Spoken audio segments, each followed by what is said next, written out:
ਸਤਿ ਸ਼੍ਰੀ ਅਕਾਲ, ਨਮਸਕਾਰ and good evening. You are watching ਸਾਂਝਾ ਟੀਵੀ ਤੇ ਤੁਹਾਡਾ ਸਵਾਗਤ ਹੈ ਅੱਜ live talk show with Arshdeep ਦੇ ਵਿੱਚ। ਫਰਾਈਡੇ ਦਾ ਦਿਨ ਤੁਹਾਡਾ ਤੇ ਮੇਰਾ ਸਾਥ ਹੁੰਦਾ 7 ਵਜੇ ਤੋਂ ਲੈ ਕੇ 8 ਵਜੇ ਤੱਕ, ਤੇ ਅੱਜ ਵੀ ਤੁਹਾਡਾ ਤੇ ਮੇਰਾ ਸਾਥ 7 ਵਜੇ ਤੋਂ ਲੈ ਕੇ 8 ਵਜੇ ਤੱਕ ਬਣਿਆ ਰਹੇਗਾ। ਤੁਸੀਂ ਜਿਵੇਂ ਮੇਰੇ ਸਕਰੀਨ ਤੇ ਦੇਖ ਰਹੇ ਹੈਗੇ ਹੋ ਕਿ ਬ੍ਰਿਟਿਸ਼ ਕੋਲੰਬੀਆ ਦਾ ਲੋਗੋ ਆ ਰਿਹਾ, ਤੇ ਅੱਜ ਇਹ ਸਪੈਸ਼ਲ ਟਾਕ ਸ਼ੋ ਦੇ ਵਿੱਚ, ਲਾਈਵ ਟਾਕ ਸ਼ੋ ਦੇ ਵਿੱਚ ਗੱਲਬਾਤ ਹੋਵੇਗੀ ਇਲੈਕਸ਼ਨਸ ਦੇ ਬਾਰੇ। ਇਲੈਕਸ਼ਨ ਜਿਹੜੀਆਂ ਨੇ 24 ਤਰੀਕ ਨੂੰ ਹੋਣ ਜਾ ਰਹੀਆਂ ਨੇ। 24 ਤਰੀਕ ਦੇ ਦਿਨ ਪਤਾ ਲੱਗੇਗਾ ਕਿ BC ਦੇ ਵਿੱਚ ਕਿਹੜੀ ਪਾਰਟੀ ਦੀ ਸਰਕਾਰ ਬਣੇਗੀ। ਲਿਬਰਲ ਸਰਕਾਰ ਵਾਪਸ ਆਵੇਗੀ ਜਾਂ ਜਿਹੜੀ NDP ਸਰਕਾਰ ਹੈਗੀ ਹੈ, ਜਿਹੜੀ ਇਸ ਵੇਲੇ ਸੱਤਾ ਦੇ ਵਿੱਚ ਹੈਗੀ ਹੈ, ਇਹੀ ਵਾਪਸ ਰਾਜ ਕਰੇਗੀ। ਕੀ ਮਿਨੋਰਿਟੀ ਸਰਕਾਰ ਆਵੇਗੀ? ਕੀ ਮੈਜੋਰਿਟੀ ਦੇ ਨਾਲ ਕੋਈ ਪਾਰਟੀ ਸੀਟਾਂ ਜਿੱਤ ਕੇ ਲੈ ਕੇ ਜਾਵੇਗੀ? ਬਹੁਤ ਵੱਡੇ ਕੁਐਸਚਨ ਹੈਗੇ ਨੇ ਕਿ ਪਾਰਟੀ ਦਾ ਪਲੇਟਫਾਰਮ ਕੀ ਹੋਵੇਗਾ। ਹੌਲੀ ਹੌਲੀ ਪਾਰਟੀਆਂ ਆਪਣੇ ਪਲੇਟਫਾਰਮ ਜਿਹੜੇ ਰਿਲੀਜ਼ ਕਰ ਰਹੀਆਂ ਨੇ, ਪਰ ਇੱਥੇ ਸਾਡਾ ਵੀ ਇੱਕ ਫਰਜ਼ ਬਣਦਾ ਹੈ ਕਿ ਅਸੀਂ ਪਲੇਟਫਾਰਮਸ ਨੂੰ ਧਿਆਨ ਨਾਲ ਸੁਣੀਏ ਤੇ ਦੇਖੀਏ ਕਿ ਕਿਹੜੀ ਪਾਰਟੀ ਕੰਮ ਕਰ ਰਹੀ ਹੈ, ਅਸਲ ਦੇ ਵਿੱਚ ਕਿਹੜੀ ਪਾਰਟੀ ਕੰਮ ਕਰ ਰਹੀ ਹੈ, ਕਿਹੜੀ ਸਾਡੇ ਲਈ ਫਿਊਚਰ ਦੇ ਵਿੱਚ ਕੰਮ ਕਰੇਗੀ, ਕਿਹੜੀ ਕਿ ਸਾਡੀਆਂ ਜ਼ਰੂਰਤੀ ਜਿਹੜੀਆਂ ਲੋੜਾਂ ਹੈਗੀਆਂ, ਡੇਲੀ ਦੀਆਂ ਲੋੜਾਂ ਹੈਗੀਆਂ, ਉਹਨਾਂ ਨੂੰ ਪੂਰਾ ਕਰੇਗੀ, ਕਿਹੜੀ ਸਰਕਾਰ ਦੇ ਅੰਡਰ ਰਹਿ ਕੇ ਸਾਡੀਆਂ ਜਿਹੜੀਆਂ ਜੌਬਸ ਹੈਗੀਆਂ ਜਿਹੜੀਆਂ ਸਾਡੀਆਂ ਵਾਪਸ ਆ ਸਕਦੀਆਂ, ਕਿਉਂਕਿ ਪੈਂਡੈਮਿਕ ਚੱਲ ਰਿਹਾ ਇਸ ਵੇਲੇ ਅਸੀਂ ਬਹੁਤ ਇਹੋ ਜਿਹੇ ਦੌਰ ਚੋਂ ਲੰਘ ਰਹੇ ਹਾਂ ਜਿਹਦੇ ਵਿੱਚ ਕਈ ਲੋਕਾਂ ਦੇ ਕੋਲੇ ਨੌਕਰੀਆਂ ਨਹੀਂ ਹੈਗੀਆਂ, ਕਈ ਲੋਕ ਬਹੁਤ ਸਾਰੀਆਂ ਹੈਲਥ ਕ੍ਰਾਈਸਿਸ ਦੇ ਨਾਲ ਜੂਝ ਰਹੇ ਹੈਗੇ ਨੇ, ਤੇ ਬਹੁਤ ਸਾਰੀਆਂ ਚੀਜ਼ਾਂ ਹੈਗੀਆਂ ਨੇ। ਮੇਲ ਇਨ ਬੈਲਟ ਇਸ ਵਾਰ ਜ਼ਿਆਦਾ ਹੋ ਰਿਹਾ ਹੈ, ਜਿਵੇਂ ਤੁਸੀਂ ਨਿਊਜ਼ ਦੇ ਵਿੱਚ ਦੇਖਿਆ ਹੈਗਾ ਹੈ ਕਿ 500,000 ਬ੍ਰਿਟਿਸ਼ ਕੋਲੰਬੀਅਨਸ ਜਿਹੜੇ ਹੈਗੇ ਆ ਉਹਨਾਂ ਨੇ ਬੈਲਟਸ, ਮੇਲ ਇਨ ਬੈਲਟਸ ਆਰਡਰ ਕੀਤੇ ਆ। ਕਈ ਬੈਲਟਸ ਤੇ ਇਹ ਵੀ ਹੋ ਰਿਹਾ ਕਿ ਪਾਰਟੀ ਦਾ ਨਾਮ ਜਾਂ ਕੈਂਡੀਡੇਟ ਦਾ ਨਾਮ ਨਹੀਂ ਹੈਗਾ। ਜੇ ਤੁਸੀਂ ਉਸ ਬੈਲਟ ਨੂੰ, ਤੁਹਾਡੇ ਤੱਕ ਉਹ ਵਾਲਾ ਬੈਲਟ ਪਹੁੰਚਿਆ, ਤਾਂ ਤੁਸੀਂ ਆਪਣੇ ਕੈਂਡੀਡੇਟ ਦਾ ਨਾਮ ਪੂਰੀ ਤਰ੍ਹਾਂ ਦੇਖ ਕੇ, ਪੂਰੀ ਤਰ੍ਹਾਂ ਸਪੈਲਿੰਗ ਦੇਖ ਕੇ, ਲਾਸਟ ਨੇਮ ਦੇਖ ਕੇ, ਨਾਮ ਲਿਖ ਕੇ ਤੇ ਫਿਰ ਜਿਹੜਾ ਬੈਲਟ ਨੂੰ ਪੋਸਟ ਕਰ ਸਕਦੇ ਹੈਗੇ ਹੋ। ਤੇ ਨਾਲ ਜੇ ਕੋਈ ਵੀ ਪਾਰਟੀ ਦਾ ਉੱਤੇ ਨਾਮ ਨਹੀਂ ਹੈਗਾ, ਜਾਂ ਤੁਸੀਂ ਲੀਡਰ ਦਾ ਨਾਮ ਲਿਖ ਦਿੰਦੇ ਹੋ ਜਾਂ ਕੁਝ ਹੋਰ ਲਿਖ ਦਿੰਦੇ ਹੋ, ਤਾਂ ਤੁਹਾਡੀ ਵੋਟ ਕਾਊਂਟੇਬਲ ਨਹੀਂ ਹੋਵੇਗੀ। ਮੇਕ ਸ਼ੋਰ 24 ਤਰੀਕ ਤੋਂ ਪਹਿਲਾਂ ਤੁਹਾਡੇ ਬੈਲਟ ਜਿਹੜੇ ਨੇ ਇਲੈਕਸ਼ਨ ਕੈਨੇਡਾ ਤੱਕ, ਇਲੈਕਸ਼ਨ BC ਦੇ ਤੱਕ ਪਹੁੰਚ ਜਾਣ, ਤਾਂ ਹੀ ਤੁਹਾਡੀ ਜਿਹੜੀ ਵੋਟ ਆ ਕਾਊਂਟੇਬਲ ਹੋਏਗੀ। ਤੇ ਪਰ ਜੇ ਤੁਸੀਂ ਚਾਹੁੰਦੇ ਹੋ ਕਿ ਅਸੀਂ ਨੇੜੇ ਦੇ ਬੂਥ ਤੇ ਜਾ ਕੇ ਵੋਟ ਪਾਉਣੀ ਹੈ, ਤਾਂ ਤੁਸੀਂ ਉੱਥੇ ਜਾ ਕੇ ਵੀ ਕਿਸੇ ਜਿਹੜਾ ਤੁਹਾਡੇ ਸਕੂਲ ਹੈ ਨੇੜੇ, ਉਹਦੇ ਜਿਮਨੇਜ਼ੀਅਮ ਦੇ ਵਿੱਚ ਜਿਵੇਂ ਪਹਿਲਾਂ ਦੀ ਤਰ੍ਹਾਂ ਵੋਟਸ ਹੁੰਦੀਆਂ ਨੇ ਉਸ ਤਰ੍ਹਾਂ ਹੋਣਗੀਆਂ। ਪਰ ਇਸ ਵਾਰ ਐਡਵਾਂਸ VOTING 8 ਵਜੇ ਤੋਂ ਲੈ ਕੇ 8 ਵਜੇ ਤੱਕ, ਸਵੇਰੇ 8 ਵਜੇ ਤੋਂ ਲੈ ਕੇ ਸ਼ਾਮ 8 ਵਜੇ ਤੱਕ VOTING ਸਟੇਸ਼ਨ ਖੁੱਲੇ ਹੈਗੇ ਨੇ। ਤਾਂ ਸੈਨੀਟਾਈਜ਼ਿੰਗ ਦਾ ਪੂਰਾ ਖਿਆਲ ਰੱਖਿਆ ਜਾਵੇਗਾ। ਜਿਹੜੇ ਉੱਥੇ ਆਫੀਸਰਸ ਹੋਣਗੇ ਉਹ PPE ਕਿਟਸ ਪਾਉਣਗੇ। ਸੋ ਬਹੁਤ ਸਾਰੀਆਂ ਗਾਈਡਲਾਈਨਸ ਨੇ, ਤੁਸੀਂ ਇਲੈਕਸ਼ਨ ਕੈਨੇਡਾ ਦੀ ਵੈਬਸਾਈਟ ਦੇ ਉੱਤੇ, ਇਲੈਕਸ਼ਨ PC ਦੀ ਵੈਬਸਾਈਟ ਦੇ ਉੱਤੇ ਜਾ ਕੇ ਦੇਖ ਸਕਦੇ ਹੋ। ਅੱਜ ਇਸ ਟਾਕ ਸ਼ੋਅ ਦੇ ਵਿੱਚ ਗੱਲਬਾਤ ਹੋਵੇਗੀ NDP ਦੇ ਇੱਕ ਕੈਂਡੀਡੇਟ ਨੇ, ਰੀ-ਇਲੈਕਟ ਹੋਣ ਦੇ ਲਈ ਅੱਗੇ ਆਏ ਨੇ, ਤੇ ਅੱਜ ਸਰੀ ਪੈਨੋਰਾਮਾ ਤੋਂ ਜਿਨੀ ਸਿਮਸ ਨੇ, ਉਹਨਾਂ ਦੇ ਨਾਲ ਗੱਲਬਾਤ ਹੋਵੇਗੀ ਤੇ ਉਹਨਾਂ ਦੇ ਨਾਲ ਗੱਲ ਹੋਗੀ ਕਿ ਕੀ ਪਲੇਟਫਾਰਮ ਰਹੇਗਾ, ਲੋਕ ਉਹਨਾਂ ਨੂੰ ਵੋਟ ਕਿਉਂ ਪਾਉਣ। ਆਓ ਜਿਨੀ ਦਾ ਸਵਾਗਤ ਕਰਦੇ ਹਾਂ ਤੇ ਉਹਨਾਂ ਦੇ ਨਾਲ ਗੱਲਬਾਤ ਕਰਦੇ ਹਾਂ। ਜਿਨੀ, ਵੈਲਕਮ। Thank you. ਬਿਲਕੁਲ, ਕਿਸ ਤਰ੍ਹਾਂ ਚੱਲ ਰਹੀ ਹੈ ਕੈਂਪੇਨ? ਜਿੱਦਾਂ ਆਪਾਂ ਨੂੰ ਨਵਾਂ ਨੋਰਮਲ ਕਹੀਦਾ ਆ ਨਾ, ਇਹ ਜਿੱਦਾਂ ਬਾਕੀ ਸਾਡੀ ਲਾਈਫ ਸਟਾਈਲ ਜਿਹੜੀ ਆ, ਜਿੱਦਾਂ ਅਸੀਂ ਕੰਮ ਕਰੀਦਾ ਆ, ਜਿੱਦਾਂ ਅਸੀਂ ਖੁਸ਼ੀਆਂ ਮਨਾਈਦੀਆਂ, ਜਿੱਦਾਂ ਅੱਜ ਕੱਲ੍ਹ ਵਿਆਹ ਹੋ ਰਹੇ ਆ, ਜਿੱਦਾਂ ਜਿਹੜੇ ਸਾਡੇ ਘਰਾਂ ਵਿੱਚ ਪੂਰੇ ਵੀ ਹੋ ਜਾਂਦੇ ਉਹਨਾਂ ਨੂੰ ਵੀ ਗਾਂਹ ਤੋਰੀਦਾ ਆ, ਸਭ ਕੁਛ ਅਲੱਗ ਤਰੀਕੇ ਨਾਲ ਹੋ ਰਿਹਾ ਆ। ਤੇ ਇਸ ਤਰ੍ਹਾਂ ਇਹ ਇਲੈਕਸ਼ਨ ਵੀ ਬਹੁਤ ਹੀ ਡਿਫਰੈਂਟ ਹੈਗਾ ਆ। ਅੱਗੇ ਜਦੋਂ ਤੁਸੀਂ ਕੈਂਪੇਨ ਆਫਿਸ ਵਿੱਚ ਜਾਂਦੇ ਸੀਗੇ, ਉੱਥੇ 100 ਤੇ 200-300 ਬੰਦਾ ਦਿਨ ਦੇ ਵਿੱਚ ਨਿਕਲਦਾ ਹੀ ਸੀਗਾ। ਡੋਰ ਨੌਕਿੰਗ ਬਹੁਤ ਹੁੰਦੀ ਸੀ, ਖਾਣਾ ਪੀਣਾ ਬਹੁਤ ਹੁੰਦਾ ਸੀਗਾ।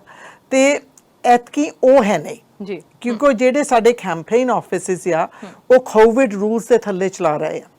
ਉੱਥੇ ਸਾਡਾ ਸਟਾਫ ਹੈਗਾ ਆ ਜਿਹੜੇ ਕੰਮ ਕਰਦੇ ਆ ਵਿੱਚ, ਤੇ 1-2 ਵੋਲੰਟੀਅਰ ਜਿਹੜੇ ਰੈਗੂਲਰ ਵੋਲੰਟੀਅਰ ਹੈਗੇ ਆ, ਤੇ ਬਾਕੀ ਸਾਰਿਆਂ ਨੇ ਉੱਥੇ ਜਾਣਾ ਆ। ਜਾ ਸਕਦੇ ਆਫਿਸ ਦੇ ਵਿੱਚ, ਉੱਥੇ ਤੁਸੀਂ ਜਾ ਕੇ ਸਾਈਨ ਲੈ ਸਕਦੇ ਆ, ਪਰ ਸਾਈਨ ਤੁਸੀਂ ਆਨਲਾਈਨ ਵੀ ਆਰਡਰ ਕਰ ਸਕਦੇ ਆ, ਤੇ ਤੁਸੀਂ ਉੱਥੇ ਜਾ ਕੇ ਪੈਸੇ ਵੀ ਦਾਨ ਕਰ ਸਕਦੇ ਆ। ਡੋਨੇਸ਼ਨ ਇਲੈਕਸ਼ਨਸ ਲਈ ਚਾਹੀਦੀਆਂ ਹੁੰਦੀਆਂ ਆ, ਤੇ ਤੁਸੀਂ ਉੱਥੇ ਜਾ ਕੇ ਕਹਿ ਵੀ ਸਕਦੇ ਵੀ ਅਸੀਂ ਵੋਲੰਟੀਅਰ ਕਰਨ ਨੂੰ ਤਿਆਰ ਆ, ਵੀ ਸਾਨੂੰ ਕੋਈ ਕੰਮ ਦੇਵੋ।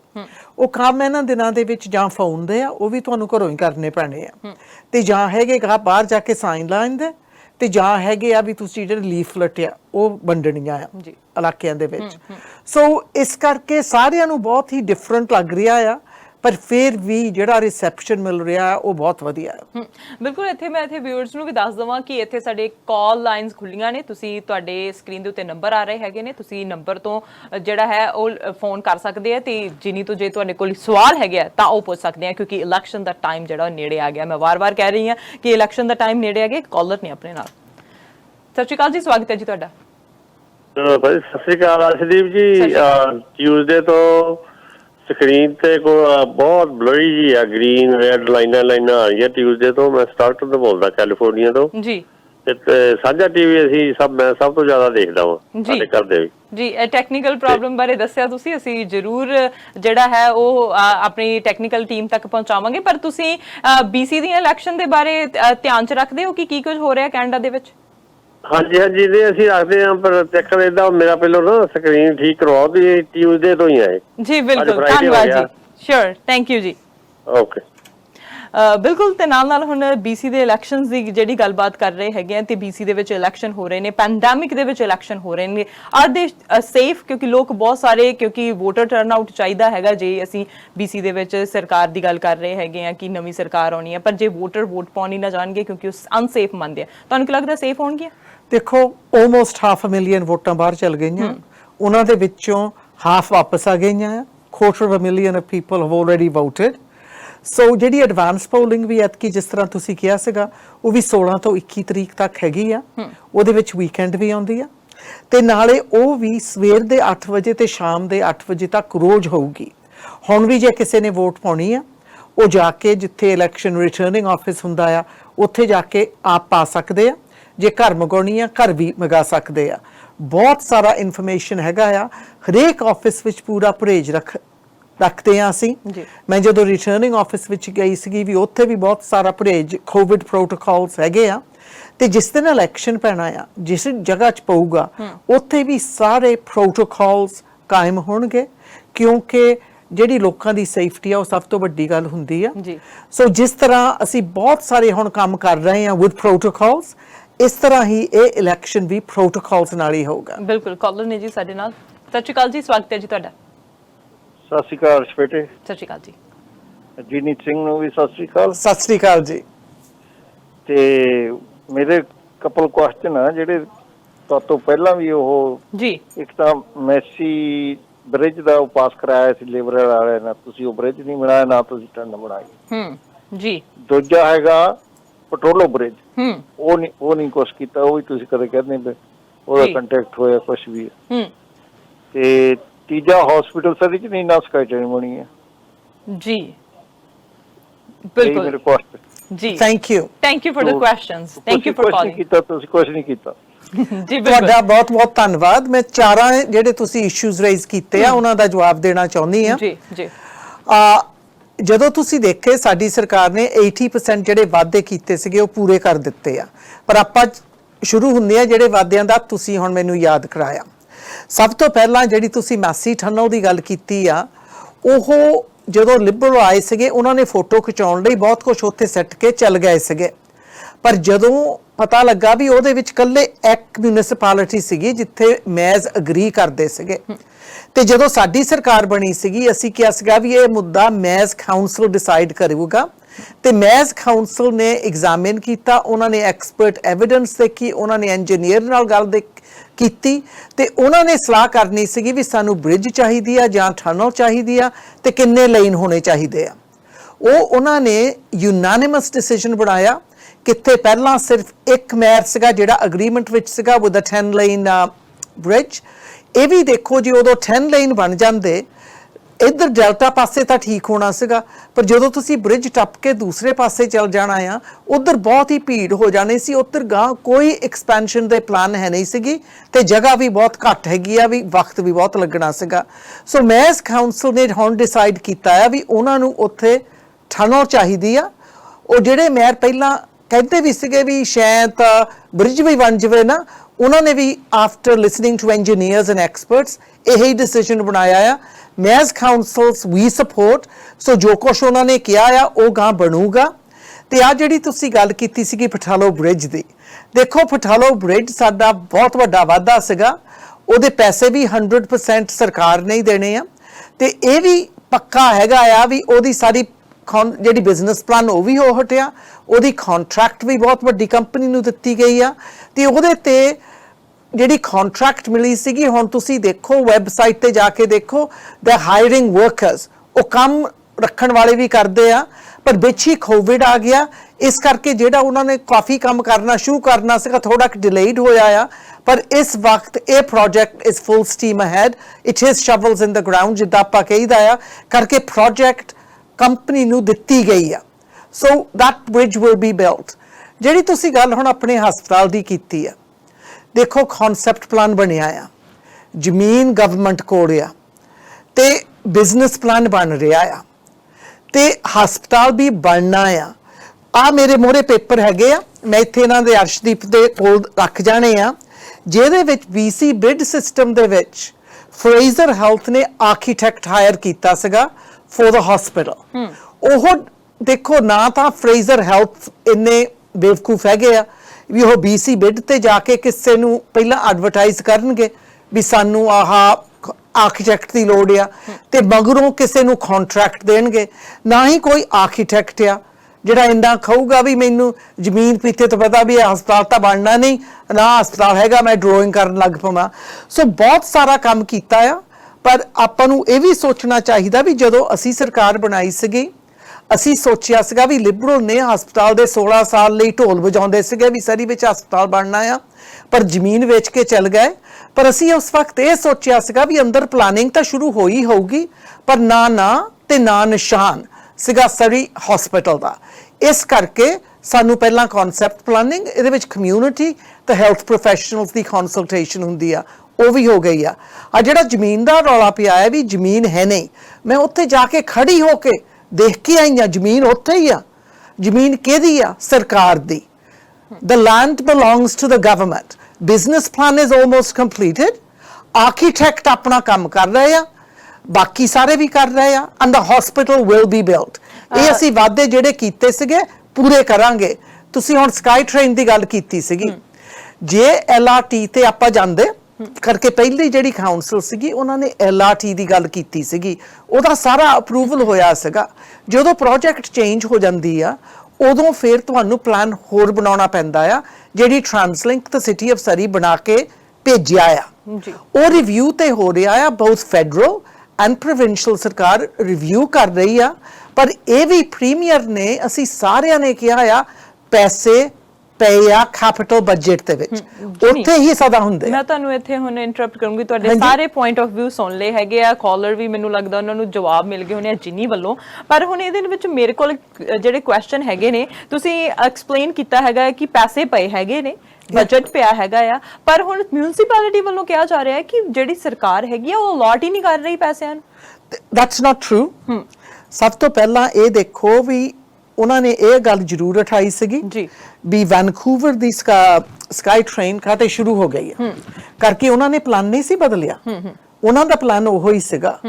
ਦੇਖੋ ਜਦੋਂ ਸਰਕਾਰ ਦੇ ਵਿੱਚ ਬਿਲੀਅਨਸ ਆਫ ਡਾਲਰਸ ਖਰਚ ਹੁੰਦੇ ਆ, ਦੇ ਆਰ ਸਿਸਟਮਸ, ਉਹਨਾਂ ਨੂੰ ਐਕਸਪੀਡਾਈਟ ਕਰ ਰਹੇ ਆ, ਪਰ ਉਹ ਸਕਾਈ ਟ੍ਰੇਨ ਬਣੂਗੀ, ਉਹਦਾ ਪੈਸਾ ਪਿਆ ਹੈ ਕੈਪੀਟਲ ਬਜਟ ਦੇ ਵਿੱਚ, ਰਿਵਿਊ ਕਰ ਰਹੇ ਆ, ਅਸੀਂ ਨਹੀਂ ਕਰ ਰਹੇ, ਉਹ ਇੰਜੀਨੀਅਰਸ ਬਿਊਰੋਕਰੈਟ ਸਾਰੇ ਕਰਦੇ ਹੁੰਦੇ ਆ, ਅਸੀਂ ਵੀ ਕਰ ਰਹੇ ਹਾਂ ਤਾਂ ਫੈਡਰਲ ਵੀ ਕਰ ਰਹੇ ਹਾਂ, ਪਰ ਪੈਸਾ ਉੱਥੇ ਪਿਆ ਆ ਕਿਉਂਕਿ ਫੈਡਰਲ ਨੇ ਵੀ ਪ੍ਰੋਵਿੰਸ਼ੀਅਲ ਨੇ ਵੀ ਕਿਹਾ ਆ ਵੀ ਪੈਸਾ ਹੈਗਾ ਆ, ਅਲਾਟ ਕੀਤਾ ਗਿਆ।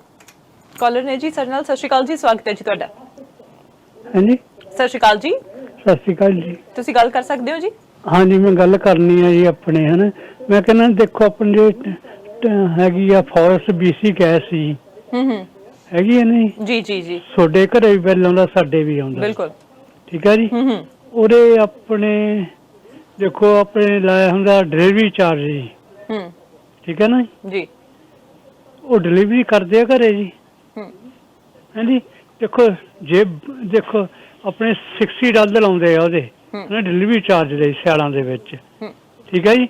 ਜੇ ਆਪਣੇ 1 ਬਿਲੀਅਨ ਆਪਣੇ ਘਰ ਹੈਗੇ ਆ ਜੀ, $60 ਬਿਲੀਅਨ ਉਹ ਬਣਾਉਂਦੇ ਆ ਜੀ, ਠੀਕ ਹੈ ਨਾ ਜੀ।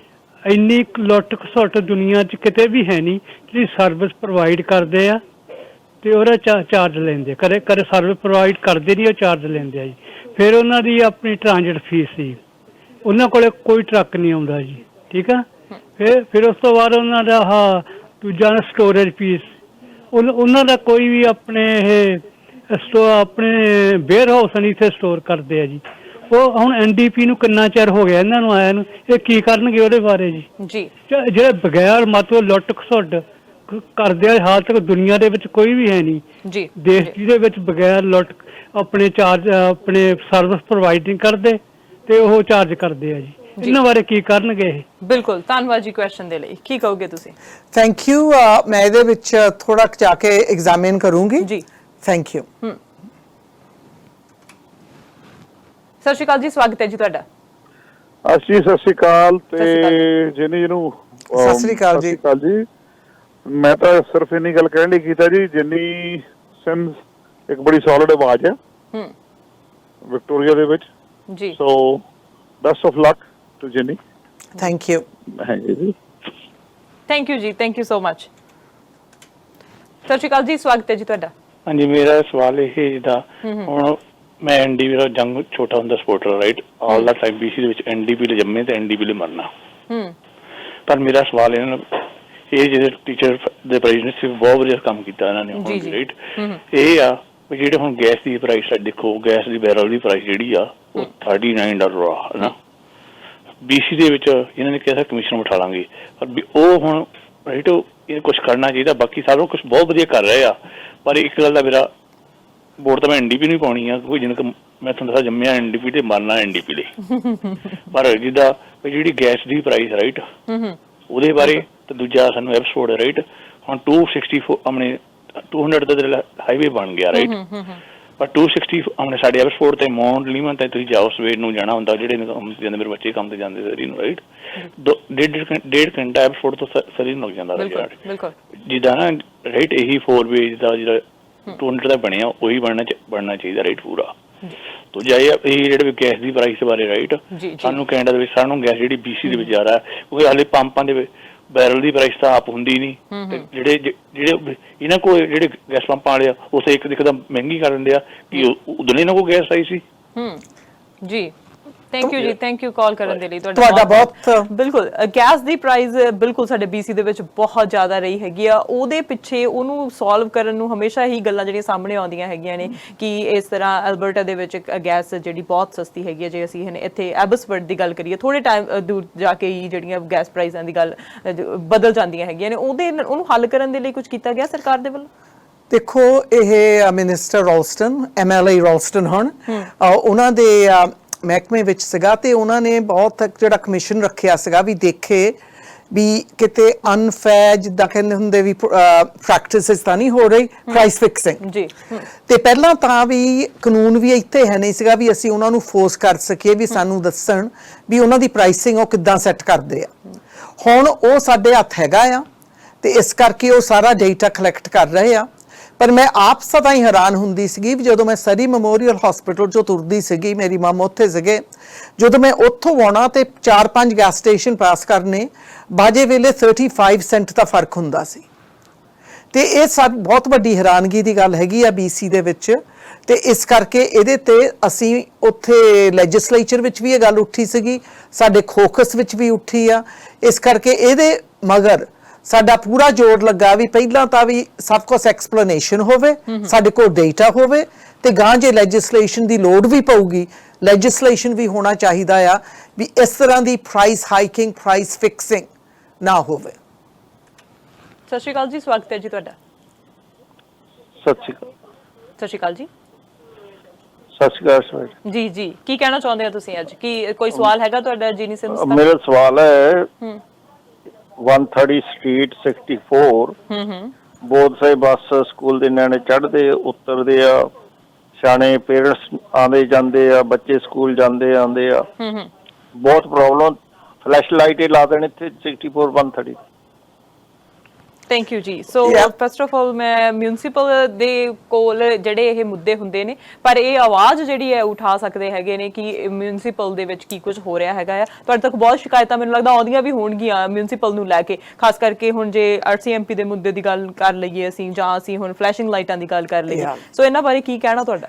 ਰਾਏ ਕੀ ਹੈ? ਸਭ ਤੋਂ ਪਹਿਲਾਂ ਜਿਹੜੇ ਇਨਸਾਨ ਆ ਜਦੋਂ ਉਹਨਾਂ ਦੇ ਮੂਹਰੇ ਮੁਸ਼ਕਲ ਆਉਂਦੀ ਆ, ਉਹ ਇਹ ਨਹੀਂ ਉਹਨਾਂ ਨੂੰ ਅਸੀਂ ਦੱਸਦੇ ਵੀ ਨਹੀਂ ਇਹ ਸਾਡਾ ਨਹੀਂ ਮਹਿਕਮਾ। ਜਿਹੜਾ ਵੀ ਸਾਡੇ ਆਫਿਸ ਵਿੱਚ ਆਇਆ ਤੇ ਇਹ ਇਸ਼ੂ ਬਹੁਤ ਵਾਰੀ ਆਇਆ, ਇੱਕ ਵਾਰੀ ਨਹੀਂ ਕਾਫੀ ਵਾਰੀ ਆਇਆ। ਅਸੀਂ ਫਿਰ ਚਿੱਠੀ ਲਿਖ ਦਈਦੇ ਸਿਟੀ ਨੂੰ ਜੀ ਵੀ ਆਹ ਇਸ਼ੂਜ਼ ਤੁਹਾਡੇ ਮਹਿਕਮੇ ਦੇ ਥੱਲੇ ਹੈਗੇ ਆ, ਵੀ ਇਹ ਸਾਡੇ ਸਾਹਮਣੇ ਆਉਂਦੇ ਆ, ਸੋ ਪਲੀਜ਼ ਲੁੱਕ ਇਨਟੂ ਦਿਸ, ਕਿਉਂਕਿ ਉਹ ਸਾਡਾ ਫਰਜ਼ ਬਣਦਾ ਆ।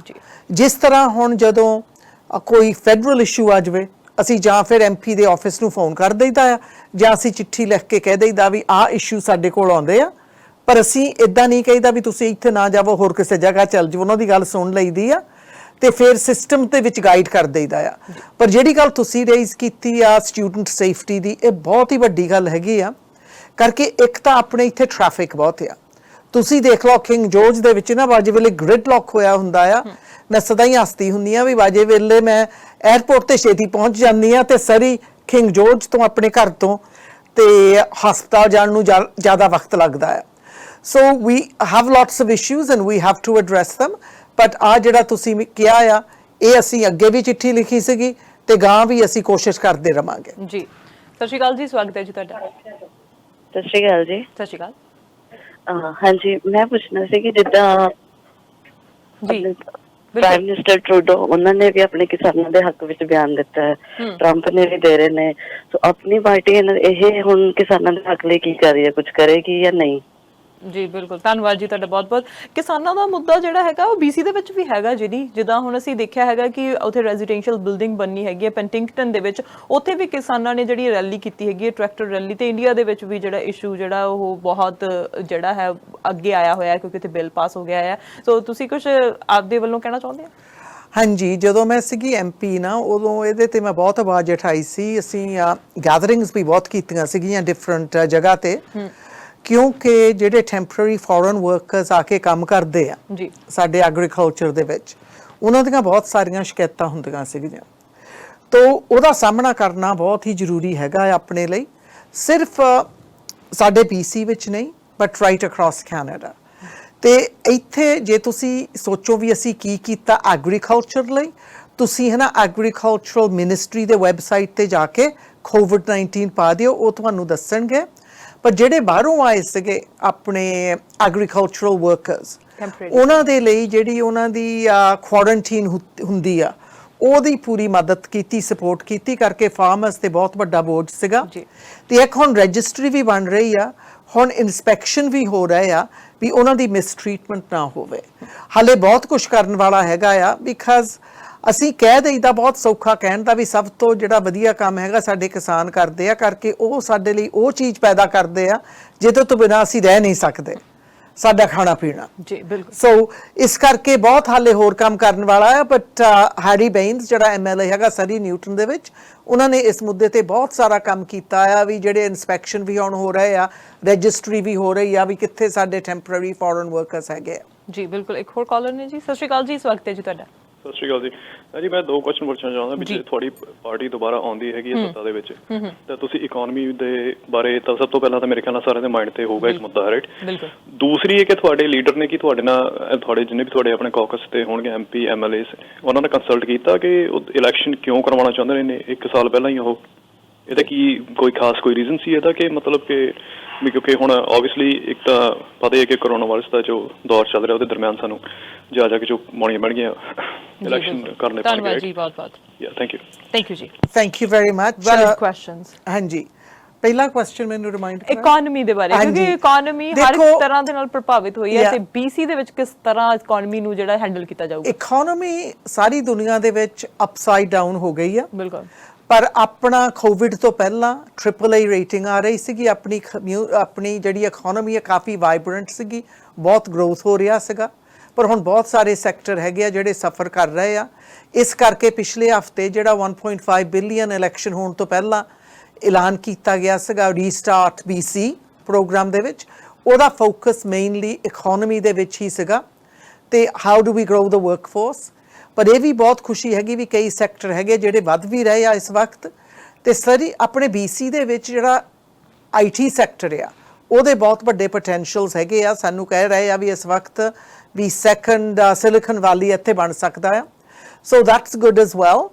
ਬਟ ਜਿਹੜੀ ਇਕਨੋਮੀ ਹੈਗੀ ਆ, ਟੂਰਿਜ਼ਮ ਇੰਡਸਟਰੀ ਦੇ ਉੱਪਰ ਬਹੁਤ ਅਸਰ ਪਿਆ ਆ। ਵੀ ਮੈਨੂੰ ਨਹੀਂ ਲੱਗਦਾ ਵੀ ਆਉਂਦੇ 1-2 ਸਾਲ ਦੇ ਵਿੱਚ ਉਹ ਆਪਣੇ ਪੈਰੀਂ ਫਿਰ ਖੜੇ ਹੋ ਸਕਣਗੇ। ਇਸ ਕਰਕੇ ਉਹਨਾਂ ਲਈ ਸਪੈਸ਼ਲ ਸਪੋਰਟ ਦੀ ਲੋੜ ਹੈਗੀ ਆ। ਜਿਹੜੀ ਹਸਪਿਟੈਲਿਟੀ ਇੰਡਸਟਰੀ ਆ, ਉਹਨਾਂ ਦੇ ਲਈ ਵੀ, ਹੋਰ ਵੀ ਬਹੁਤ ਸਾਰੇ ਹੈਗੇ ਆ। ਫੈਡਰਲ ਤੇ ਪ੍ਰੋਵਿੰਸ਼ੀਅਲ ਨੇ ਕਾਫੀ ਸਪੋਰਟਸ ਕਾਇਮ ਕੀਤੇ ਆ ਤੇ ਗਾਂ ਆਉਣ ਵਾਲੇ ਟਾਈਮ ਵਿੱਚ ਵੀ ਹੋਊਗਾ। ਦੇਖੋ ਮੈਨੂੰ ਬਹੁਤ ਗਰਵ ਹੈਗਾ ਵੀ ਜਿਸ ਬੈਲੈਂਸ ਤਰੀਕੇ ਦੇ ਨਾਲ ਸਾਡੀ ਸਰਕਾਰ ਨੇ ਇਕਨੋਮੀ ਨੂੰ ਵੀ ਸੰਭਾਲਿਆ ਤੇ ਜਿਹੜੀਆਂ ਲੋਕਾਂ ਦੀਆਂ ਲੋੜਾਂ ਆ ਤੇ ਜਿਹੜੀ ਇਨਫਰਾਸਟ੍ਰਕਚਰ ਆ ਉਹਦੇ ਵਿੱਚ ਵੀ ਕਾਫੀ ਇਨਵੈਸਟਮੈਂਟ ਕੀਤੀ। ਜਿਹੜੀ ਇਨਵੈਸਟਮੈਂਟ ਇਨਫਰਾਸਟ੍ਰਕਚਰ ਵਿੱਚ ਹੁੰਦੀ ਆ, ਬੇਸ਼ੱਕ ਦੀ ਪੈਟਰੋਲੋ ਬ੍ਰਿਜ ਵਿੱਚ ਹੋਵੇ, ਆਪਣੀ ਸਕਾਈ ਟ੍ਰੇਨ ਦੇ ਵਿੱਚ ਹੋਵੇ, ਆਪਣੇ ਹਸਪਤਾਲ 'ਚ ਹੋਵੇ, ਆਪਣੇ ਇੰਨੇ ਸਕੂਲ ਬਣ ਰਹੇ ਆ ਸਿਰਫ ਸਰੀ ਦੇ ਵਿੱਚ ਉਹ ਤੇ ਹੋਵੇ, ਛਾੜਖੈਰ ਦੇ ਵਿੱਚ ਹੋਵੇ, ਉਹਦੇ ਨਾਲ ਜੌਬ ਗਰੋਥ ਵੀ ਹੁੰਦਾ ਆ ਤੇ ਕੰਸਟਰਕਸ਼ਨ ਵੀ ਕਾਫੀ ਹੋ ਜਾਂਦਾ ਆ। ਸੋ ਦੀ economy grows through that, but ਹੋਰ ਵੀ ਬਹੁਤ ਕੁਝ ਕਰਨ ਵਾਲਾ ਹੈਗਾ ਆ। ਜਿਹੜੀ ਗੱਲ ਤੁਸੀਂ ਇਲੈਕਸ਼ਨ ਦੀ ਕਹੀ ਆ, ਇਹ ਤੁਸੀਂ ਪਹਿਲੇ ਹੈ ਨਹੀਂਗੇ ਜਿਨ੍ਹਾਂ ਨੇ ਪੁੱਛਿਆ ਆ, ਤੇ ਜੌਨ ਨੇ ਬਹੁਤ ਕਲੀਅਰਲੀ ਉਦੋਂ ਸਮਝਾਇਆ ਵੀ ਸੀਗਾ ਵੀ ਕਿਉਂ ਲੋੜ ਪਈ ਇਸ ਇਲੈਕਸ਼ਨ ਦੀ। ਦੇਖੋ ਸਾਡੀ ਮੈਂਡੇਟ ਹੈਗੀ ਆ ਆਉਂਦੇ ਮਈ ਤੱਕ, ਮਈ ਦੇ ਵਿੱਚ ਇਲੈਕਸ਼ਨ ਸੀਗਾ, 4 ਸਾਲ ਪੂਰੇ ਹੋ ਜਾਣੇ ਆ। ਸਾਡੇ ਕੋਲ ਮਾਈਨੋਰਿਟੀ ਸਰਕਾਰ ਹੈਗੀ ਆ। ਉਹ ਮਾਈਨੋਰਿਟੀ ਸਰਕਾਰ ਜਦੋਂ ਗ੍ਰੀਨ ਪਾਰਟੀ ਦਾ ਲੀਡਰ ਸੀਗਾ ਐਂਡਰੂ ਵੀਵਰ, ਉਹਦੇ ਨਾਲ ਉਹ ਗੱਠਜੋੜ ਬਣ ਗਿਆ ਸੀਗਾ। ਹੁਣ ਉੱਥੇ ਨਵਾਂ ਲੀਡਰ ਆ, ਸੋ ਉਹ ਸਟੈਬਿਲਿਟੀ ਜਿਹੜੀ ਪਹਿਲਾਂ ਸੀਗੀ ਉਹ ਹੈ ਨਹੀਂ। ਪਰ ਇੱਕ ਗੱਲ ਕਹੀ ਸੀਗੀ ਗ੍ਰੈਂਡ ਚੀਫ ਜੋਰਜ ਫਿਲਿਪ ਨੇ, ਉਹ ਬਹੁਤ ਹੀ ਜਿੱਦਾਂ ਵੀ ਤੁਸੀਂ ਕਹਿ ਦਿਓ ਐਕਸਪੀਰੀਅੰਸਡ ਚੀਫ ਹੈਗਾ ਆ, ਜਿਸ ਨੇ ਕਿਹਾ ਵੀ ਜਦੋਂ ਤੁਸੀਂ ਇਕਨੋਮੀ 'ਚ ਇੰਨਾ ਕੁਛ ਹੋ ਗਿਆ, ਸਾਡੀ ਸੋਸ਼ਲ ਲਾਈਫ ਵਿੱਚ ਇੰਨਾ ਕੁਛ ਹੋ ਗਿਆ, ਵੀ ਸਾਨੂੰ ਸਰਕਾਰ ਚਾਹੀਦੀ ਆ ਜਿਨ੍ਹਾਂ ਦੇ ਕੋਲ ਸਟਰੋਂਗ ਮੈਂਡੇਟ ਹੋਵੇ ਤੇ ਉਹ ਗਾਂ ਜਿਹੜਾ ਕੰਮ ਕਰਨ ਵਾਲਾ ਉਹ ਕਰ ਸਕਣ ਵਿਦਆਊਟ ਆਉਂਦੇ 6 ਮਹੀਨੇ 9 ਮਹੀਨੇ ਆਹ ਇਲੈਕਸ਼ਨ ਦੀਆਂ ਸਟੈਂਡ ਆਫ ਜਿੱਦਾਂ ਵੀ ਨੋਕਾ ਟੋਕੀ ਕਰਨ ਤੋਂ ਬਗੈਰ। ਸੋ ਇਸ ਕਰਕੇ ਮੈਂ ਜੌਨ ਹੋਗਨ ਦੇ ਨਾਲ ਸਹਿਮਤ ਹੈਗੀ ਆ ਵੀ ਕੋਵਿਡ-19 ਜੇ ਇਲੈਕਸ਼ਨ ਹੁਣ ਹੁੰਦਾ ਫਿਰ ਵੀ ਕੋਵਿਡ ਹੀ ਆ, ਜੇ ਕੋਵਿਡ ਆਪਣਾ ਇਲੈਕਸ਼ਨ ਮਈ ਵਿੱਚ ਹੁੰਦਾ ਫਿਰ ਵੀ ਕੋਵਿਡ-19 ਨੇ ਹਾਲੇ ਕਿਤੇ ਜਾਣਾ ਨਹੀਂ, ਨਾ ਆਪਣੇ ਕੋਲ ਹਾਲੇ ਵੈਕਸੀਨ ਹੈਗੀ ਆ ਜਿਹੜੀ ਲਾਗੂ ਹੋ ਜਾਊਗੀ। ਸੋ ਇਸ ਕਰਕੇ ਆਪਾਂ ਨੂੰ ਪਰਹੇਜ਼ ਨਾਲ, ਜਿੱਦਾਂ ਸਕੂਲ ਮੁੜ ਕੇ ਖੁੱਲ੍ਹ ਗਏ, ਆਪਾਂ ਕੰਮ ਕਰਨ ਜਾਣ ਲੱਗ ਪਏ ਆ, ਕਰਨਾ ਪੈਣਾ ਆ। ਪਰ ਜਿਹੜੀ ਜਨਤਾ ਰਹਿੰਦੀ ਆ BC ਦੇ ਵਿੱਚ, ਉਹਨਾਂ ਦਾ ਪੂਰਾ ਹੱਕ ਹੈਗਾ ਵੀ ਇਸ ਵਕਤ ਉਹ ਸੋਚ ਸਮਝ ਕੇ ਕਿ ਆਪਣੇ ਜਿਹੜੇ ਗਵਰਨਮੈਂਟ ਆ, ਸਰਕਾਰ ਆ, ਉਹਨਾਂ ਨੂੰ ਚੁਣ ਵੀ ਕਿਹਨਾਂ ਤੇ ਸਾਨੂੰ ਭਰੋਸਾ ਆ, ਕਿਹਨਾਂ ਨੇ 16 ਸਾਲ ਆਪਣੇ ਵਾਅਦੇ ਨਹੀਂ ਪੂਰੇ ਕੀਤੇ, ਕਿਹੜੇ 3 ਸਾਲਾਂ ਦੇ ਵਿੱਚ ਇੰਨੇ ਵਾਅਦੇ ਪੂਰੇ ਕਰਕੇ ਤੇ ਆ ਜਿਹੜਾ ਕੋਵਿਡ ਦਾ ਪੀਰੀਅਡ ਆ ਉਹਨੂੰ ਕਿਸ ਵਧੀਆ ਤਰੀਕੇ ਦੇ ਨਾਲ ਸਾਰੇ BCS ਦੇ ਨਾਲ ਮਿਲ ਕੇ ਕੀਤਾ ਆ। ਤੇ ਇਹਦੇ ਨਾਲ ਮੈਂ ਹੁਣ ਪਹਿਲਾਂ ਮੈਨੂੰ ਵੀ ਜਿੱਦਾਂ ਲੱਗਦਾ ਸੀਗਾ, ਪਰ I think it was the right decision, ਕਿਉਂਕਿ ਲੋਕਾਂ ਦਾ ਪੂਰਾ ਹੱਕ ਹੈਗਾ ਹੈ ਵੀ ਉਹ ਆਉਣ ਵਾਲੇ ਦਿਨ ਦੇਖਣ ਵੀ ਸਾਨੂੰ ਕਿੱਦਾਂ ਦੀ ਸਰਕਾਰ ਚਾਹੀਦੀ ਆ। ਨਾਲੇ ਇਸ ਵਕਤ ਜਦੋਂ ਮੈਂ ਦੇਖਾਂ ਜੋ ਕੁਛ BC ਵਿੱਚ ਹੋ ਰਿਹਾ ਆ, ਸਾਰੇ ਕੈਨੇਡਾ ਵਿੱਚ, ਨਾਰਥ ਅਮਰੀਕਾ ਵਿੱਚ, our economy is stronger than most of the ਬਾਕੀ ਸਾਰੇ ਸੂਬਿਆਂ ਦੇ ਨਾਲੋਂ। ਤੇ ਨਾਲੇ ਜੋ ਅਸੀਂ ਦੇਖੀ ਤਾਂ ਬਾਕੀ ਦੁਨੀਆ ਵਿੱਚ ਹੋ ਰਿਹਾ ਕੋਵਿਡ ਕਰਕੇ, ਸਾਡੇ ਇੱਥੇ ਫੇਰ ਵੀ ਪਰਹੇਜ਼ ਰੱਖਦੇ ਆ। ਤੇ ਮੈਂ ਤਾਂ ਸਾਰਿਆਂ ਦੇ ਮੋਹਰੇ ਹਾਲੇ ਵੀ ਬੇਨਤੀ ਕਰੂੰਗੀ, ਡਾਕਟਰ ਬੌਨੀ ਹੈਨਰੀ ਨੇ ਸਾਨੂੰ ਬਹੁਤ ਵਧੀਆ ਗਾਈਡੈਂਸ ਦਿੱਤੀ ਆ, ਆਓ ਆਪਾਂ ਉਹ ਹਾਲੇ ਵੀ ਜੋ ਕਹਿੰਦੀ ਆ ਉਹ ਕਰੀਏ। ਆ ਜਿਹੜਾ ਇਲੈਕਸ਼ਨ ਆ ਇਹ ਵੀ ਕੋਵਿਡ-19 ਦੇ ਜਿਹੜੇ ਪ੍ਰੋਟੋਕੋਲਸ ਆ ਡਾਕਟਰ ਬੌਨੀ ਹੈਨਰੀ ਨੇ ਹੀ ਰਲ ਕੇ ਬਣਾਏ ਆ ਆਪਣੇ BC ਇਲੈਕਸ਼ਨਸ ਦੇ ਨਾਲ, ਅਸੀਂ ਨਹੀਂ ਬਣਾਏ, ਉਹਨਾਂ ਨੇ ਬਣਾਏ ਆ। ਇਸ ਕਰਕੇ ਨਾ ਡੋਰ ਨੌਕਿੰਗ ਹੋ ਰਹੀ ਆ, ਸਾਡੇ ਆਫਿਸਿਸ ਵਿੱਚ ਬਹੁਤ ਹੀ ਲਿਮਿਟਡ ਐਕਸੈਸ ਹੈਗੀ ਆ, ਜਿਹੜਾ ਸਟਾਫ ਆ ਉਹੋ ਹੀ ਉੱਥੇ ਆ ਜਿਹੜੇ ਪਰਮਨੈਂਟ ਆ, ਬਾਕੀ ਨਾ ਹੀ ਅਸੀਂ ਇਕੱਠ ਕਰ ਰਹੇ ਆ। ਤੇ ਜਿਹੜੇ ਅਸੀਂ ਵੋਲੰਟੀਅਰ ਆ ਉਹਨਾਂ ਨੇ ਵੀ ਡਿਫਰੈਂਟ ਤਰੀਕੇ ਨਾਲ ਇੰਗੇਜਮੈਂਟ ਕਰਨੀ ਪੈਣੀ ਆ, ਕਿਉਂਕਿ ਇਲੈਕਸ਼ਨ ਹੈਗਾ ਆ। ਤੇ ਨਾਲੇ ਆਨਲਾਈਨ ਵੋਟਿੰਗ ਦਾ ਬਹੁਤ ਵੱਡਾ ਹੱਥ ਹੈਗਾ ਐਤਕੀ। ਸਾਰਿਆਂ ਦੇ ਮੋਹਰੇ ਬੇਨਤੀ ਕਰਦੀ ਆ ਵੀ ਇਹ ਵੋਟ ਲਈ ਲੋਕਾਂ ਨੇ ਆਪਣੀਆਂ ਜਾਨਾਂ ਕੁਰਬਾਨ ਕੀਤੀਆਂ ਆ। ਤੁਸੀਂ ਆਪਣੀ ਵੋਟ ਘਰ ਮੰਗਾਵੋ, ਆਪ ਪਾਵੋ, ਕਿਸੇ ਦੇ ਹੱਥ ਵਿੱਚ ਆਪਣੀ ਵੋਟ ਨਾ ਦੇਵੋ। ਜੀ ਜਿਨੀ ਜਿਵੇਂ ਤੁਸੀਂ ਦੱਸਿਆ ਹੈਗਾ, ਹੋਰ ਵੀ ਬਹੁਤ ਸਾਰੇ ਜਿਹੜੇ ਕੁਐਸਚਨ ਹੈਗੇ ਨੇ ਹੋਮਲੈਸਸ ਨੂੰ ਲੈ ਕੇ, ਹਾਊਸਿੰਗ ਨੂੰ ਲੈ ਕੇ, ਸੋ ਬਹੁਤ ਸਾਰੇ ਕੁਐਸਚਨ ਹੈ, ਉਹ ਆਪਾਂ ਗੱਲਬਾਤ ਕਰਾਂਗੇ। ਬ੍ਰੇਕ ਲਾ ਲੈਂਦੇ ਤੇ ਬ੍ਰੇਕ ਤੋਂ ਬਾਅਦ ਵਾਪਸ ਆਉਂਦੇ ਹਾਂ। ਹਾਂਜੀ ਬਿਲਕੁਲ, ਲਾਈਵ ਟਾਕ ਸ਼ੋਅ ਦੇ ਵਿੱਚ ਗੱਲਬਾਤ ਹੋ ਰਹੀ ਹੈ ਜਿਨੀ ਸਿਮਸ ਦੇ ਨਾਲ। ਸਰੀ ਪੈਨੋਰਾਮਾ ਹਲਕੇ ਤੋਂ ਉਹ ਵੋਟ ਦੇ ਲਈ ਖੜੇ ਹੋਏ ਨੇ NDP ਦੇ ਵੱਲੋਂ, ਤੇ ਉਹਨਾਂ ਦੇ ਨਾਲ ਇਸ ਤਰ੍ਹਾਂ ਗੱਲਬਾਤ ਜਿਹੜੀ ਜਾਰੀ ਰਹੇਗੀ। ਰੁਕਦੇ ਹਾਂ ਕਮਰਸ਼ੀਅਲ ਬ੍ਰੇਕ ਦੇ ਲਈ।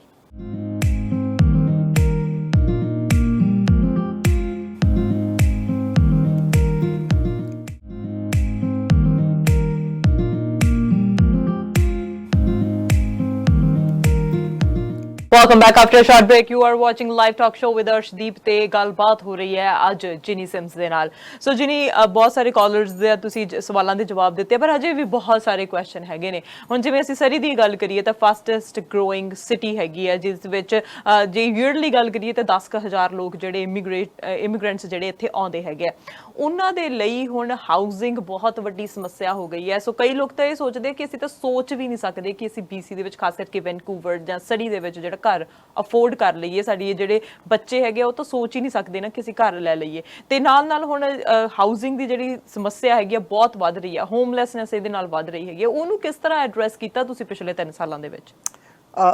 ਇੱਕ ਵਾਰੀ ਫਿਰ ਤੁਹਾਡਾ ਧੰਨਵਾਦ ਵੀ ਤੁਸੀਂ ਇਹ ਕੁਐਸਚਨ ਪੁੱਛਿਆ ਆ। ਕਰਕੇ ਮੇਰੇ ਹਿਸਾਬ ਦੇ ਨਾਲ ਜਿਹੜਾ ਇਨਸਾਨ ਰਾਤ ਦਿਨ ਕੰਮ ਕਰੇ ਤੇ ਉਹਦਾ ਪੂਰਾ ਹੱਕ ਹੁੰਦਾ ਰੋਟੀ ਲਈ, ਕੱਪੜੇ ਲਈ ਤੇ ਇੱਕ ਮਕਾਨ ਲਈ ਜੀ। ਤੇ ਉਹ ਮਕਾਨ ਅੱਜ ਕੱਲ੍ਹ ਇੱਦਾਂ ਲੱਗਦਾ ਵੀ ਜਿਹੜਾ ਆਮ ਇਨਸਾਨ ਆ ਉਹਦੇ ਬਾਹਰ ਹੋ ਗਿਆ। ਬਿਲਕੁਲ 16 ਸਾਲਾਂ ਲਈ ਜਦੋਂ ਲਿਬਰਲ ਸਰਕਾਰ ਸੀਗੀ, ਇਹਨਾਂ ਨੇ ਉਧਰ ਧਿਆਨ ਨਹੀਂ ਦਿੱਤਾ ਤੇ ਹਾਊਸਿੰਗ ਪ੍ਰਾਈਸਿਸ 55% ਵੱਧ ਗਏ ਸੀਗੇ।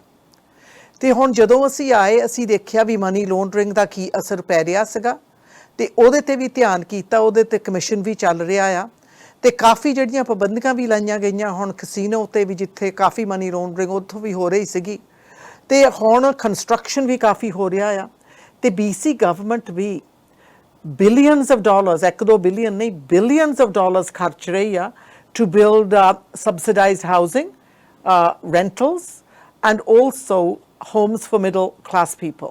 ਕਰਕੇ ਇੰਨੀ ਔਖੀ ਅਖਿਆਈ ਹੋ ਗਈ ਆ ਘਰਾਂ ਲਈ। ਤੁਸੀਂ ਸੋਚੋ, ਅੱਗੇ ਜਦੋਂ ਮੈਂ ਟੀਚਿੰਗ ਸ਼ੁਰੂ ਕੀਤੀ ਸੀਗੀ, ਉਹਨਾਂ ਦਿਨਾਂ ਦੇ ਵਿੱਚ ਮੈਂ ਘਰ ਲੈ ਸਕਦੀ ਸੀ। ਜਿਹੜੇ ਅੱਜ ਟੀਚਿੰਗ ਵਿੱਚ ਆਉਂਦੇ ਆ, ਪੜ੍ਹਾਉਣ ਨੂੰ ਆਉਂਦੇ ਆ, ਜਾਂ ਪੁਲਿਸ ਵਿੱਚ ਆਉਂਦੇ ਆ, ਜਾਂ ਆਪਣੇ ਫਾਇਰ ਫਾਈਟਰਸ ਹੈਗੇ ਆ, ਉਹਨਾਂ ਲਈ ਘਰ ਲੈਣਾ ਮੁਸ਼ਕਲ ਹੋ ਗਿਆ ਆ। ਇਸ ਕਰਕੇ ਇਹਦੇ ਲਈ ਅਸੀਂ 30 ਪੁਆਇੰਟ ਪਲਾਨ ਅਡਾਪਟ ਕੀਤਾ ਸੀਗਾ। ਉਹ ਇਹ ਹੋ ਗਿਆ ਵੀ ਜਿਹੜੀ ਹਾਈ ਦਾ ਇਨਕਰੀਸ ਹੁੰਦੀ ਸੀਗੀ ਉਹ ਕੰਮ ਹੋ ਗਈ ਆ। ਪਰ ਇਸ ਵਕਤ ਜਦੋਂ ਮੈਂ ਰੀਅਲਟਰ ਨਾਲ ਗੱਲ ਕਰਦੀ ਆ, ਉਹ ਕਹਿੰਦੇ ਤਾਂ ਹਾਊਸਿੰਗ ਮਾਰਕੀਟ ਇਜ਼ ਹੌਟ। ਤੇ ਮੈਨੂੰ ਸਮਝ ਨਹੀਂ ਆ ਰਹੀ, ਕਿਉਂਕਿ ਇੰਨੇ ਲੋਕਾਂ ਕੋਲ ਹੁਣ ਕੰਮ ਹੈ ਨਹੀਂ, ਇੰਨੇ ਲੋਕ ਇਕਨੋਮਿਕਲੀ ਸਫਰ ਕਰ ਰਹੇ ਆ, ਬਟ ਹਾਊਸਿਸ ਫਿਰ ਵੀ ਵਿਕ ਰਹੇ ਆ ਇਸ ਵਕਤ। ਸੋ ਇਹਦਾ ਇਹ ਆ ਵੀ ਆਪਾਂ ਨੂੰ ਹੋਰ ਘਰ ਬਣਾਉਣ ਦੀ ਸਖਤ ਜ਼ਰੂਰਤ ਹੈਗੀ ਆ ਤੇ ਸਾਡੀ ਗਵਰਨਮੈਂਟ ਦੇ ਕੋਲ long term plan, short term plan ਵੀ ਹੈਗੇ। ਕਾਲਰ ਨੇ ਜੀ ਸਾਡੇ ਨਾਲ। ਸਤਿ ਸ਼੍ਰੀ ਅਕਾਲ ਜੀ, ਸਵਾਗਤ ਹੈ ਜੀ ਤੁਹਾਡਾ। ਹੈਲੋ, ਸਤਿ ਸ਼੍ਰੀ ਅਕਾਲ ਜੀ। ਸਤਿ ਸ਼੍ਰੀ ਅਕਾਲ। ਸੋ ਮੈਂ ਜਿੰਨੀ ਨੂੰ ਪੁੱਛਣਾ ਚਾਹੂੰਗਾ ਵੀ ਪੰਜਾਬ ਦੀ ਜੇ ਆਪਾਂ ਗੱਲ ਕਰਦੇ ਹਾਂ, ਕਿਉਂਕਿ ਇੱਥੇ ਜਿੰਨੇ ਵੀ NRI ਨੇ, ਜਿੰਨੇ ਵੀ ਇੱਥੋਂ ਦੇ ਸਿਟੀਜ਼ਨ ਆ ਜਿਹੜੇ ਪੰਜਾਬ ਤੋਂ ਆਏ ਹੋਏ ਆ, ਇੰਡੀਆ ਤੋਂ ਆਏ ਹੋਏ ਆ, ਸੋ ਹੁਣ ਪੰਜਾਬ ਦੇ ਵਿੱਚ ਕਿਸਾਨੀ ਦਾ ਬਹੁਤ ਮਾੜਾ ਹਾਲ ਹੋਇਆ ਪਿਆ ਵਾ। ਕਿਸਾਨ ਸਾਰਾ ਸਾਲ ਆਪਣੀ 6 ਮਹੀਨੇ ਫਸਲ ਪੁੱਤਾਂ ਵਾਂਗੂ ਉਹਨੂੰ ਪਾਲਦਾ ਤੇ ਪਾਲਣ ਤੋਂ ਬਾਅਦ ਫਿਰ ਵੀ ਉਹਨੂੰ ਸੜਕਾਂ ਤੇ ਰੁਲਣਾ ਪੈਂਦਾ। ਜਿੰਨੇ ਇੱਥੋਂ ਦਾ ਆਪਾਂ ਨੂੰ ਫਿਕਰ ਆ, ਜਿੰਨਾ ਆਪਾਂ ਨੂੰ ਕੈਨੇਡਾ ਦਾ ਫਿਕਰ ਆ, ਜਿੰਨਾ ਆਪਾਂ ਨੂੰ BC ਦਾ ਫਿਕਰ ਆ, ਉਹਦੇ ਨਾਲੋਂ ਵੱਧ ਆਪਾਂ ਨੂੰ ਪੰਜਾਬ ਦਾ ਫਿਕਰ ਆ। ਆਪਾਂ ਨੂੰ ਰਾਤ ਨੂੰ ਨੀਂਦ ਨਹੀਂ ਆਉਂਦੀ ਜੇ ਉੱਥੇ ਪੰਜਾਬ ਦੇ ਵਿੱਚ ਕੋਈ ਪ੍ਰੋਬਲਮ ਹੋ ਜਾਏ। ਸੋ ਹੁਣ ਨਿੱਕੀ ਪ੍ਰੋਬਲਮ ਨਹੀਂ, ਪੰਜਾਬ ਦੇ ਵਿੱਚ ਬਹੁਤ ਹੀ ਜ਼ਿਆਦਾ ਵੱਡੀ ਪ੍ਰੋਬਲਮ ਆ ਜਿਹਦਾ ਇੱਥੇ ਵੀ ਆਪਾਂ ਨੂੰ ਨੁਕਸਾਨ ਹੋ ਰਿਹਾ। ਸੋ ਟਰੂਡੋ ਉਹਨਾਂ ਨੇ ਵੀ ਬਿਆਨ ਦਿੱਤਾ, ਉਹ ਵੀ ਕਿਸਾਨਾਂ ਦੇ ਨਾਲ ਖੜੇ ਨੇ। ਟਰੰਪ ਨੇ ਵੀ ਬਿਆਨ ਦਿੱਤਾ, ਉਹ ਵੀ ਕਿਸਾਨਾਂ ਦੇ ਨਾਲ ਖੜੇ ਨੇ। ਸੋ BC ਦੀ ਗਵਰਨਮੈਂਟ, ਜਿੱਥੇ ਪੰਜਾਬੀ ਬਹੁਤ ਜ਼ਿਆਦਾ ਗਿਣਤੀ ਦੇ ਵਿੱਚ ਨੇ, ਸੋ ਇੱਥੋਂ ਦੀ ਜਿਹੜੀ ਗਵਰਨਮੈਂਟ ਆ ਉਹਦੇ ਵਿੱਚ ਪੰਜਾਬੀ ਜਿਹੜੇ MLA ਨੇ, ਸੋ ਉਹ ਕੀ ਕਰ ਰਹੇ ਨੇ ਉਹਨਾਂ ਕਿਸਾਨਾਂ ਦੇ ਲਈ ਜਿਹੜੇ ਸੜਕਾਂ ਤੇ ਰੁਲ ਰਹੇ ਨੇ। ਬੀਬੀਆਂ ਸੜਕਾਂ ਤੇ ਰੁਲ ਰਹੀਆਂ ਨੇ ਤੇ ਉੱਥੋਂ ਦੇ ਜਿਹੜੇ ਨੌਜਵਾਨ ਪੀੜ੍ਹੀ ਆ ਉਹ ਇਸ ਟਾਈਮ ਸੜਕਾਂ ਦੇ ਉੱਤੇ ਬੈਠੀ ਆ। ਸੋ ਉਹਨਾਂ ਲਈ ਵੀ ਆਪਾਂ ਨੂੰ ਹੰਭਲਾ ਮਾਰਨ ਦੀ ਲੋੜ ਆ। ਸੋ ਜੇ ਇਹ ਹੰਭਲਾ ਮਾਰਦੇ ਨੇ ਤਾਂ ਇਹਨਾਂ ਦਾ ਬਹੁਤ ਵੱਡਾ ਧੰਨਵਾਦ ਹੋਊਗਾ ਜੀ, ਤਾਂ ਅਸੀਂ ਇਹਨਾਂ ਦਾ ਬਹੁਤ ਸਤਿਕਾਰ ਕਰਾਂਗੇ ਜੀ, ਉਹਨਾਂ ਲਈ ਹੰਭਲਾ ਮਾਰਨਗੇ ਜੀ। ਥੈਂਕ ਯੂ ਜੀ ਫੋਨ ਕਰਨ ਦੇ ਲਈ ਤੁਹਾਡਾ ਬਹੁਤ-ਬਹੁਤ। ਜਿਨੀ, ਕੀ ਕਹੋਗੇ ਤੁਸੀਂ ਇਹਦੇ ਬਾਰੇ? ਦੇਖੋ, ਜੋ ਕੁਛ ਇਸ ਵਕਤ ਪੰਜਾਬ ਵਿੱਚ ਹੋ ਰਿਹਾ ਹੈ ਕਿਸਾਨਾਂ ਦੇ ਨਾਲ, ਉਹ ਮੈਂ TV ਤੇ ਦੇਖਿਆ ਵੀ ਆ ਤੇ ਪੜ੍ਹਿਆ ਵੀ ਆ। ਸੱਚ ਨਹੀਂ ਆ ਰਿਹਾ ਵੀ ਜਿਹੜਾ ਪੰਜਾਬ ਇੰਨਾ ਹਰਿਆਲੀ ਹੁੰਦਾ ਸੀਗਾ, ਮੈਂ ਤਾਂ ਨਿੱਕੀ ਹੁੰਦੀ ਨਹੀਂ ਦੇਖਿਆ ਆ ਤੇ ਜਦੋਂ ਵਾਪਸ ਵੀ ਗਈ ਸੀਗੀ ਵੀ ਇੰਨਾ ਵਧੀਆ ਲੱਗਾ ਜਿਹੜੇ ਆਪਣੇ ਪਿੰਡਾਂ ਵਿੱਚ ਹੁੰਦਾ ਆ ਸਭ ਕੁਛ। ਪਰ ਜਦੋਂ ਕਿਸਾਨਾਂ ਦਾ ਸੋਚੀਦਾ ਵੀ ਇੱਥੇ ਵੀ ਬਹੁਤ ਬੇਇਨਸਾਫੀ ਹੋ ਰਹੀ ਆ ਕਈ ਕਿਸਾਨਾਂ ਦੇ ਨਾਲ, ਪਰ ਜੋ ਇੰਡੀਆ ਵਿੱਚ ਇਸ ਵਕਤ ਹੋ ਰਿਹਾ ਆ ਉਹਦੇ ਨਾਲ ਦਿਲ ਬਹੁਤ ਦੁਖਦਾ ਆ। ਜਦੋਂ ਅਸੀਂ ਹਿਊਮਨ ਰਾਈਟਸ ਇਸ਼ੂਜ਼ ਤੇ ਆ ਜਾਈਏ, ਜਦੋਂ ਅਸੀਂ ਫੂਡ ਸਿਕਿਉਰਿਟੀ ਦੇ ਇਸ਼ੂਜ਼ ਤੇ ਆ ਜਾਈਏ, ਦੁੱਖ ਲੱਗਦਾ ਆ। ਇਸ ਵਕਤ ਸਰਕਾਰ ਨੇ ਕੋਈ ਬਿਆਨ ਨਹੀਂ ਦੇਣਾ ਕਿਉਂਕਿ ਇਲੈਕਸ਼ਨ ਦੇ ਵਿੱਚ ਹੈਗੇ ਆ, ਪਰ ਕਿਉਂਕਿ ਹੁਣ ਸਰਕਾਰ ਹੈ ਨਹੀਂ, ਇਟਸ ਅ ਕੇਅਰ ਟੇਕਰ ਸਰਕਾਰ। ਬਟ ਮੈਂ ਇੱਕ ਗੱਲ ਜ਼ਰੂਰ ਕਹੂੰਗੀ, ਜਿੱਥੇ ਵੀ ਜਿਹੜੇ ਲੋਕ ਮਜ਼ਦੂਰ ਆ, ਕੰਮ ਕਰਦੇ ਆ, ਜਦੋਂ ਉਹਨਾਂ ਦੇ ਮੂਹਰੇ ਇਦਾਂ ਦੀਆਂ ਮੁਸ਼ਕਲਾਂ ਹੋਣ, ਤੇ ਅਸੀਂ ਹੁਣ ਜਦੋਂ COVID-19 ਦਾ ਇੱਥੇ ਦੇਖੀਦਾ ਸਾਨੂੰ ਇੰਨਾ ਦਰਦ ਆ, ਜਦੋਂ ਇੰਡੀਆ ਵਿੱਚ ਦੇਖੀਦਾ ਤੇ ਦੂਸਰੇ ਮੁਲਕਾਂ ਵਿੱਚ ਦੇਖੀਦਾ ਆ ਜਿੱਥੇ ਉਹ ਸਹੂਲਤਾਂ ਹੈ ਨਹੀਂ, ਜਿਹੜੇ ਅਸੀਂ ਕਿਸਮਤ ਵਾਲੇ ਆ ਸਾਡੇ ਕੋਲ ਹੈਗੀਆਂ ਆ, ਉਹਦੇ ਨਾਲ ਅੱਖਾਂ 'ਚ ਪਾਣੀ ਆ ਜਾਂਦਾ ਆ। ਬੇਸ਼ੱਕ ਦੀ ਅਸੀਂ ਪੰਜਾਬ ਵਿੱਚੋਂ ਆ, ਬੇਸ਼ੱਕ ਦੀ ਅਸੀਂ ਉੱਥੇ ਨਹੀਂ ਰਹੇ, ਕਿਉਂਕਿ ਇਹ ਬਹੁਤ ਹੀ ਵੱਡਾ, ਜਿੱਦਾਂ ਕਹਿੰਦੇ ਹੁੰਦੇ, ਇਸ COVID-19 ਨੇ ਤਾਂ ਜਿਹੜੀਆਂ ਪਹਿਲੀਆਂ ਕਮੀਆਂ ਸੀਗੀਆਂ ਜੀ ਉਹਨਾਂ ਨੂੰ ਸਾਹਮਣੇ ਲਿਆ ਕੇ ਰੱਖ ਦਿੱਤਾ, ਨੰਗਾ ਕਰਕੇ ਰੱਖ ਦਿੱਤਾ ਤੇ ਉਹਨਾਂ ਨੂੰ ਹਾਈਲਾਈਟ ਵੀ ਕਰ ਦਿੱਤਾ ਆ। So yes it hurts. ਬਿਲਕੁਲ ਇੱਕ ਗੱਲ ਦੀ ਖੁਸ਼ੀ ਵੀ ਹੁੰਦੀ ਹੈ ਕਿ ਸਾਰੀ ਨੌਜਵਾਨ ਪੀੜ੍ਹੀ ਜਿਹੜੀ ਹੈਗੀ ਆ ਉੱਥੇ ਨਾਲ ਹੈਗੀ ਹੈ। ਸੋ ਪੰਜਾਬ ਦੇ ਵਿੱਚ ਹੁਣ ਅਗਲਾ ਆਉਣ ਵਾਲਾ ਸਮਾਂ ਦੱਸੂਗਾ ਕਿ ਕੀ ਹੁੰਦਾ ਹੈ। ਪਰ ਆਪਾਂ ਹਾਊਸਿੰਗ ਦੀ ਗੱਲ ਕਰ ਰਹੇ ਸੀਗੇ, ਜਿਨੀ ਕਿ ਹਾਊਸਿੰਗ ਜਿਹੜੀ ਹੈਗੀ ਆ ਉਹ ਅਫੋਰਡ ਕਰਨੀ ਬਹੁਤ ਔਖੀ ਆ। ਅਫੋਰਡੇਬਿਲਿਟੀ ਦਾ ਆਲਵੇਜ਼ ਮਸਲਾ ਜਿਹੜਾ ਸਾਹਮਣੇ ਆ ਜਾਂਦਾ। ਹੁਣ ਇਹਦੇ ਨਾਲ ਸਾਡੀ ਜਿਹੜੀ ਜੇ ਕਹਿ ਦਈਏ ਇਨਕਮ ਉਹ ਵੀ ਹੈਗੀ ਹੈ ਘੱਟ। ਜੇ ਹੁਣ ਅਸੀਂ ਮਿਨੀਮਮ ਵੇਜ ਦੀ ਗੱਲ ਕਰ ਲਈਏ ਤਾਂ ਉਹ ਬਹੁਤ ਘੱਟ ਹੈਗੀ ਆ ਅਜੇ ਵੀ, ਕਿਉਂਕਿ ਸਾਡੀਆਂ ਲੋੜਾਂ, ਸਾਡੀ ਅਫੋਰਡੇਬਿਲਿਟੀ, ਅਸੀਂ ਜੇ ਗਰੋਸਰੀ ਸ਼ਾਪ ਕਰਨ ਨੂੰ ਜਾਈਏ ਤਾਂ ਸਾਨੂੰ ਪਤਾ ਹੈ ਕਿ ਅਸੀਂ ਬਹੁਤ ਜਿਹੜੀ ਪਹਿਲਾਂ ਜਦੋਂ 2-4 ਸਾਲ ਪਹਿਲਾਂ ਅਸੀਂ ਜਿੰਨੀਆਂ ਚੀਜ਼ਾਂ ਅਸੀਂ ਬੱਗੀ ਭਰ ਕੇ ਲੈ ਕੇ ਆਉਂਦੇ ਹੁੰਦੇ ਸੀ, ਉਨੇ ਪੈਸਿਆਂ ਦੇ ਵਿੱਚ ਹੁਣ 2-4 ਚੀਜ਼ਾਂ ਆਉਂਦੀਆਂ ਹੈਗੀਆਂ ਨੇ। ਮਹਿੰਗਾਈ ਜਿਹੜੀ ਆ ਉਹ ਵੱਧ ਰਹੀ ਹੈਗੀ ਹੈ। ਕੀ ਤੁਹਾਨੂੰ ਲੱਗਦਾ ਹੈ ਕਿ ਹਜੇ ਵੀ ਜਿਹੜੀ ਮਿਨੀਮਮ ਵੇਜ ਆ ਉਸ ਨੂੰ ਹੋਰ ਜ਼ਿਆਦਾ ਅਪ ਕਰਨ ਦੀ ਲੋੜ ਹੈਗੀ ਹੈ BC ਦੇ ਵਿੱਚ? ਦੇਖੋ, ਜਦੋਂ ਸਾਡੀ ਸਰਕਾਰ ਬਣੀ ਸੀਗੀ ਮਿਨੀਮਮ ਵੇਜ ਬਹੁਤ ਥੱਲੇ ਸੀਗੀ ਤੇ ਕਈ ਸਾਲ ਹੋ ਗਏ ਸੀਗੇ ਜਦੋਂ ਇੱਕ ਵਧਾਈ ਨਹੀਂ ਸੀ ਗਈ। ਜਦੋਂ ਵਧਾਈ ਵੀ ਗਈ ਸੀ ਰੀਟਰਨ ਵੱਧਦੀ ਸੀਗੀ ਤੇ ਸਾਡਾ ਵਾਧਾ ਸੀਗਾ ਫੋਰ ਮਿਨੀਮਮ ਵੇਜ $15। ਉਹ ਤਾਂ ਪੂਰਾ ਹੋ ਗਿਆ। ਪਰ ਜੇ ਤੁਸੀਂ ਦੇਖੀਏ ਮਿਨੀਮਮ ਵੇਜ ਦੀ ਨਹੀਂ ਆਪਾਂ ਨੂੰ ਗੱਲ ਕਰਨੀ ਚਾਹੀਦੀ, ਆਪਾਂ ਨੂੰ ਗੱਲ ਕਰਨੀ ਚਾਹੀਦੀ ਆ ਲਿਵਿੰਗ ਵੇਜ ਦੀ। ਜਿਹੜੀ ਲਿਵਿੰਗ ਵੇਜ ਹੁੰਦੀ ਆ ਉਹ ਡਿਫਰੈਂਟ ਇਲਾਕਿਆਂ ਵਿੱਚ ਡਿਫਰੈਂਟ ਹੁੰਦੀ ਆ, ਕਿਉਂਕਿ ਲਿਵਿੰਗ ਵੇਜ ਇਹ ਕਰਦੀ ਵੀ ਇੱਥੇ ਕਿਰਾਇਆ ਕਿੰਨਾ ਦੇਣਾ ਪੈਂਦਾ, ਇੱਥੇ ਦੂਸਰੀਆਂ ਕਿਸ਼ਤਾਂ ਕਿੱਦਾਂ, ਇੱਥੇ ਮਹਿੰਗਾਈ ਕਿੱਦਾਂ ਆ। ਸੋ ਮੈਂ ਤਾਂ ਸਦਾ ਹੀ ਇਨ ਫੇਵਰ ਰਹੀ ਹਾਂ ਆਫ ਅ ਲਿਵਿੰਗ ਵੇਜ ਕਰਕੇ। ਮਿਨੀਮਮ ਵੇਜ ਦੇ ਵਿੱਚ ਇੱਕ ਜਿਹੜਾ ਲਫ਼ਜ਼ ਵੀ ਮਿਨੀਮਮ ਹੈਗਾ ਆ ਨਾ, ਉਹ ਵੀ ਪੂਰੀ ਤਰ੍ਹਾਂ ਨਹੀਂ ਹੁੰਦਾ। ਹੁਣ ਦੇਖੋ, ਕਈ ਜਿਹੜੇ ਮਿਨੀਮਮ ਵੇਜ ਤੇ ਕੰਮ ਕਰਦੇ ਆ ਜੀ, ਉਹ ਦੋ ਤਾਂ ਹੀ ਬੇਸ਼ੱਕ ਦੀ 60-60 ਘੰਟੇ ਕੰਮ ਕਰ ਲੈਣ, ਫਿਰ ਵੀ ਉਹਨਾਂ ਲਈ ਰੋਟੀ ਕੱਪੜਾ ਮਕਾਨ ਬਹੁਤ ਮੁਸ਼ਕਿਲ ਆ ਇਸ ਵਕਤ, ਕਿਉਂਕਿ ਮਹਿੰਗਾਈ ਹੋਈ ਪਈ ਆ। ਤਾਂ ਆਪਾਂ ਨੂੰ ਗਾਂ ਸੋਚਣਾ ਪੈਣਾ ਆ ਵੀ ਜਿਹੜੀ ਆਪਾਂ ਇਹ ਵੀ ਦੇਖਿਆ ਪਿਛਲੇ ਕਈ ਸਾਲਾਂ ਦੇ ਵਿੱਚ, ਪਿਛਲੇ 50 ਸਾਲਾਂ ਦੇ ਵਿੱਚ ਜਦੋਂ ਤੁਸੀਂ ਦੇਖੋ ਜਿਹੜਾ ਫਾਸਲਾ ਅਮੀਰੀ ਗਰੀਬੀ ਦਾ ਆ ਉਹ ਕੰਮ ਨਹੀਂ ਹੋਇਆ, ਉਹ ਵੱਧ ਗਿਆ ਆ। ਵੀ ਥੋੜੇ ਜਿਹੇ ਲੋਕ ਅੱਗੇ ਨਾਲੋਂ ਬਹੁਤ ਜ਼ਿਆਦਾ ਅਮੀਰ ਹੋ ਗਏ ਆ ਤੇ ਬਹੁਤ ਸਾਰੇ ਲੋਕ ਜਿਹੜੇ ਅੱਗੇ ਕੰਫਰਟੇਬਲ ਜ਼ੋਨ ਵਿੱਚ ਸੀਗੇ, ਮਿਡਲ ਕਲਾਸ ਸੀਗੇ, ਉਹ ਗਰੀਬ ਹੀ ਹੋ ਗਏ ਆ ਕਰਕੇ ਉਹਨਾਂ ਕੋਲ ਹੁਣ ਆਪਣੇ ਖਰਚੇ ਨਹੀਂ ਚੁੱਕ ਹੁੰਦੇ। ਸੋ ਇਹ ਸਾਡੀ ਸੁਸਾਇਟੀ ਦੀ ਬਹੁਤ ਸਖਤ ਜ਼ਰੂਰਤ ਹੈਗੀ ਵੀ ਅਸੀਂ ਬੈਠ ਕੇ ਇਸ ਸਮੱਸਿਆ ਦੇ ਹੱਲ ਟੋਲਣੇ ਪੈਣੇ ਆ। ਪਰ ਸਰਕਾਰ ਇਹ ਜ਼ਰੂਰ ਕਹਿੰਦੀ ਆ ਵੀ ਲਿਵਿੰਗ ਵੇਜ, ਮੈਂ ਆਪਣੇ ਵੱਲੋਂ ਕਹਿੰਦੀ ਆ, for me living wage is what we should be looking at. ਸਾਨੂੰ ਉਧਰ ਦੇਖਣਾ ਚਾਹੀਦਾ ਆ। ਪਰ ਆਪਾਂ ਨੂੰ ਇਹ ਵੀ ਦੇਖਣਾ ਚਾਹੀਦਾ ਵੀ ਇਹ ਵੀ ਬਹੁਤ ਸਿਸਟਮੈਟਿਕਲੀ ਕੰਮ ਕਰਨ ਦੀ ਲੋੜ ਆ, ਕਿਉਂਕਿ ਜਦੋਂ ਇੱਕਦਮ ਵੱਧ ਜਾਵੇ ਫਿਰ ਜਿਹੜੇ ਬਿਜ਼ਨੈਸਿਸ ਆ ਉਹਨਾਂ ਤੇ ਵੀ ਬਹੁਤ ਵੱਡਾ ਅਸਰ ਪੈਂਦਾ ਆ।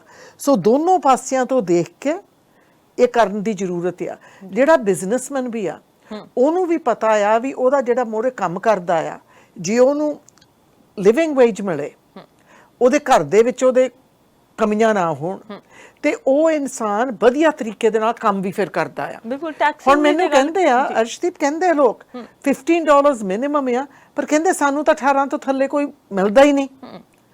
ਸੋ ਇਸ ਕਰਕੇ ਆਪਾਂ ਨੂੰ ਪਤਾ ਵੀ ਉਹ $15 ਇਜ਼ ਨਾਟ ਇਨਫ, ਪਰ ਫਿਰ ਵੀ ਸੁਧਾਰ ਆ ਗਿਆ ਆ, ਪਰ ਬਹੁਤ ਕੁਝ ਕਰਨ ਵਾਲਾ ਆ। ਦੀ ਜਦੋਂ ਅਸੀਂ ਗੱਲ ਕਰਦੇ ਹੈਗੇ ਆ, ਟੈਕਸ ਕੱਟ ਜਦੋਂ ਲੱਗਦੇ ਹੈਗੇ ਆ, ਹੁਣ ਲਿਬਰਲ ਸਰਕਾਰ ਦੇ ਵੱਲੋਂ ਵਾਅਦਾ ਕੀਤਾ ਗਿਆ ਕਿ ਅਸੀਂ ਜੇ ਆਉਂਦੇ ਹੈਗੇ ਆ ਸੱਤਾ ਦੇ ਵਿੱਚ ਤਾਂ ਅਸੀਂ PST ਐਗਜ਼ੈਂਪਟ ਕਰ ਦੇਵਾਂਗੇ ਸਾਲ ਦੇ ਲਈ। ਪਰ ਹੁਣ ਨਾਲ ਜਦੋਂ ਅਸੀਂ NDP ਦੀ ਗੱਲ ਕਰਦੇ ਹਾਂ ਕਹਿੰਦੇ ਟੈਕਸਸ ਬਹੁਤ ਵੱਧ ਗਏ ਹੈਗੇ। ਇਹਦੇ ਬਾਰੇ ਕੀ ਕਹਿਣਾ ਤੁਹਾਡਾ?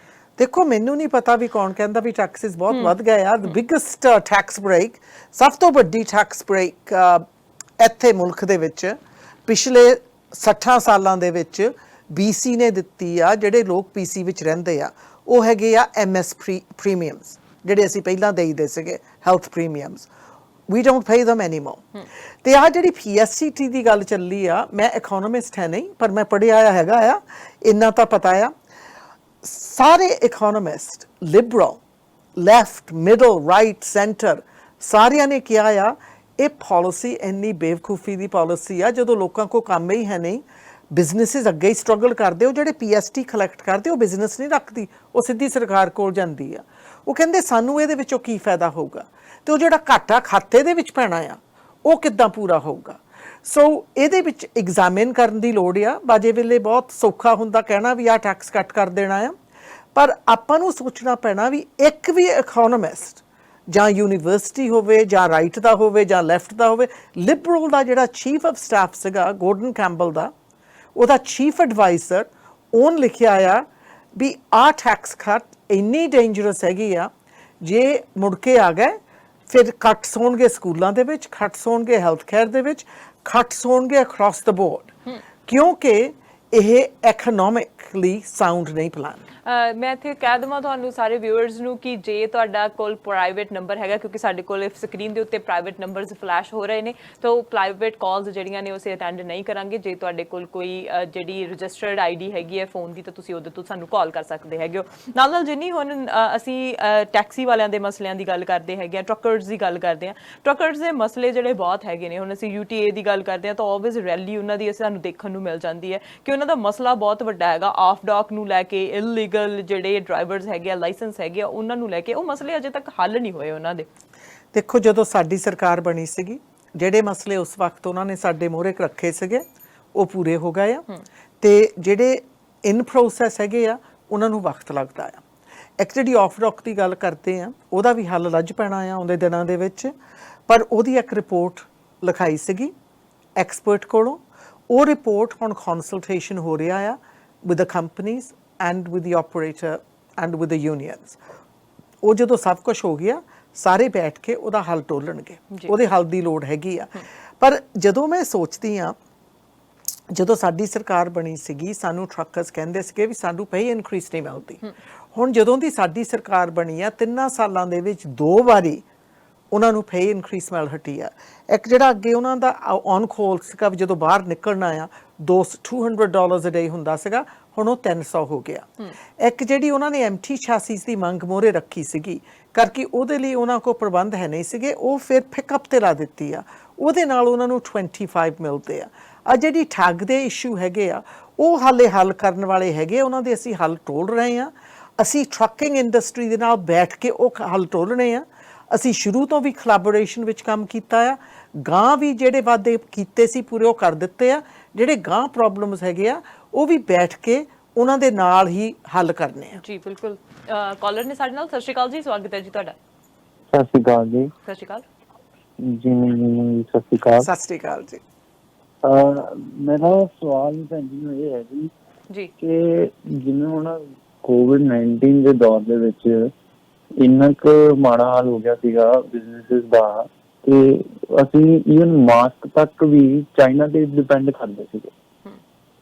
ਠੀਕ ਹੈ, ਮੇਰਾ ਕੁਐਸਚਨ ਨਹੀਂ ਹੈ ਕਿ ਹੁਣ ਮੰਨ ਲਓ ਹਾਈਪੋਥੈਟੀਕਲ ਸਿਚੁਏਸ਼ਨ ਹੈ ਕਿ ਮੰਨ ਲਓ NDP ਆ ਜਾਂਦੀ ਹੈ, ਠੀਕ ਹੈ, ਤਾਂ ਨਿਊ ਬਿਜ਼ਨੈਸਿਸ ਦੇ ਲਈ ਕੀ ਨਵੀਆਂ ਪਾਲਿਸੀਜ਼ ਹੋਣਗੀਆਂ ਤਾਂ ਜੋ ਕੁਝ ਕੁ ਪ੍ਰੋਡਕਸ਼ਨ ਸਾਡੇ ਇੱਥੇ ਵੀ ਹੋਵੇ, ਹਰ ਇੱਕ ਚੀਜ਼ ਲਈ ਅਸੀਂ ਗਲੋਬਲ ਮਾਰਕੀਟ ਦੇ ਉੱਤੇ ਨਾ ਡਿਪੈਂਡ ਕਰੀਏ, ਕੁਝ ਸਾਡੇ ਕੋਲ ਵੀ ਹੋਵੇ, ਅਸੀਂ ਲੋੜ ਪੈਣ ਦੇ ਉੱਤੇ ਆਪਣੀ, ਸਾਡੇ ਵਰਕਰਸ ਹੈਗੇ ਨੇ ਸਾਡੇ ਕੋਲ, ਸਾਡੇ ਇੱਥੇ ਨਵੇਂ ਬਿਜ਼ਨਸ ਓਪਰਚੁਨਿਟੀਜ਼ ਕ੍ਰੀਏਟ ਕਰੂੰਗੇ, ਕੁਝ ਉਹਨਾਂ ਲਈ ਪਾਲਿਸੀਜ਼ ਨਵੀਆਂ ਆਉਣਗੀਆਂ। ਥੈਂਕ ਯੂ ਜੀ, thank you for the question. And ਮੈਂ ਤੁਹਾਡੇ ਨਾਲ ਪੂਰੀ ਤਰ੍ਹਾਂ ਸਹਿਮਤ ਹਾਂ। ਕਰਕੇ ਜਿਹੜੀ ਅਸੀਂ ਲੱਕੜੀ ਵੀ ਦੂਸਰੇ ਮੁਲਕ ਨੂੰ ਭੇਜ ਦਿੱਤੇ ਆ, ਉੱਥੇ ਫਿਰ 2x4 ਬਣਾਉਂਦੇ ਆ, ਤੇ ਜਦੋਂ ਬਣ ਜਾਂਦੇ ਆ ਫਿਰ ਅਸੀਂ ਉਹਨੂੰ ਵਾਪਸ ਲੈ ਕੇ ਆਉਂਦੇ ਆ, ਤੇ ਨਾਲੇ ਸਾਨੂੰ ਟੈਕਸ ਦੇਣਾ ਪੈਂਦਾ ਹੈ। ਸੋ ਸਾਡੀ ਜਿਹੜੇ ਵੀ ਰੋਡ ਰਿਸੋਰਸਿਸ ਹੈਗੇ ਆ, ਸਾਨੂੰ ਇੱਥੇ ਮੈਨੂਫੈਕਚਰਿੰਗ ਅਸੀਂ ਕੋਸ਼ਿਸ਼ ਕਰ ਰਹੇ ਹਾਂ। ਹੁਣ ਕਾਫੀ ਇੰਜੀਨੀਅਰਡ ਵੁੱਡ ਵੀ ਹੋ ਰਹੀ ਆ। ਹੁਣ ਆਪਾਂ ਕੰਡੋਮੀਨੀਅਮਸ ਵੀ 13 ਸਟੋਰੀ ਤੱਕ ਬਣਾ ਸਕਦੇ ਹਾਂ ਵੁੱਡ ਦੇ, ਜਿਹੜੀ ਇੰਜੀਨੀਅਰਿੰਗ ਵੁੱਡ ਆ। ਪਰ ਇਹ ਜਿਹੜੀ ਤੁਸੀਂ ਗੱਲ PPE ਦੀ ਕੀਤੀ ਆ, ਇਹਦੇ ਨਾਲ ਮੈਂ ਸਹਿਮਤ ਹਾਂ। ਹੁਣ ਕਾਫੀ ਬਿਜ਼ਨੈਸਿਸ ਆਪਣੀਆਂ ਇੱਥੇ ਚਾਲੂ ਹੋ ਗਈਆਂ ਆ, ਜਿਨ੍ਹਾਂ ਨੂੰ ਮੈਂ ਵਿਜ਼ਿਟ ਵੀ ਕੀਤਾ ਆ, ਰਿਚਮੰਡ ਦੇ ਵਿੱਚ ਵੀ, ਇੱਥੇ ਸਰੀ ਦੇ ਵਿੱਚ ਵੀ, ਉਹ ਜਿਹੜੇ ਪੂਰੇ ਸ਼ੀਲਡਸ ਆ ਉਹ ਵੀ ਬਣਾ ਰਹੇ ਆ। ਤੇ ਆਪਾਂ ਨੂੰ ਬਹੁਤ ਜ਼ਰੂਰਤ ਹੈਗੀ ਆ, ਇਹ ਫੈਡਰਲ ਤੇ ਪ੍ਰੋਵਿੰਸ਼ੀਅਲ ਸਰਕਾਰ ਦੋਨੋਂ ਹੀ ਇਹਦੇ ਵਿੱਚ ਸਹਿਮਤ ਹੈਗੇ ਆ ਵੀ ਆਪਾਂ ਨੂੰ ਇਸ ਤਰ੍ਹਾਂ ਦੀ ਹਾਲਾਤ ਇੱਥੇ ਬਣਾਉਣੇ ਪੈਣੇ ਆ, ਇਨਕਰੇਜ ਕਰਨਾ ਪੈਣਾ ਆ ਨਿਊ ਬਿਜ਼ਨੈਸਿਸ ਨੂੰ ਵੀ ਇਹ ਕੰਮ ਆਪਾਂ ਇੱਥੇ ਕਰੀਏ। ਜੇ ਅਸੀਂ ਕੰਮ ਜਿਹੜੇ ਵਧੀਆ ਆ ਬਾਹਰਲੇ ਮੁਲਕਾਂ ਨੂੰ ਦੇਈ ਚੱਲੀਏ, ਫਿਰ ਇੱਥੇ ਤੇ ਸਾਡੇ ਆਉਣ ਵਾਲੀ ਪੀੜ੍ਹੀ ਕੀ ਕੰਮ ਕਰੂਗੀ?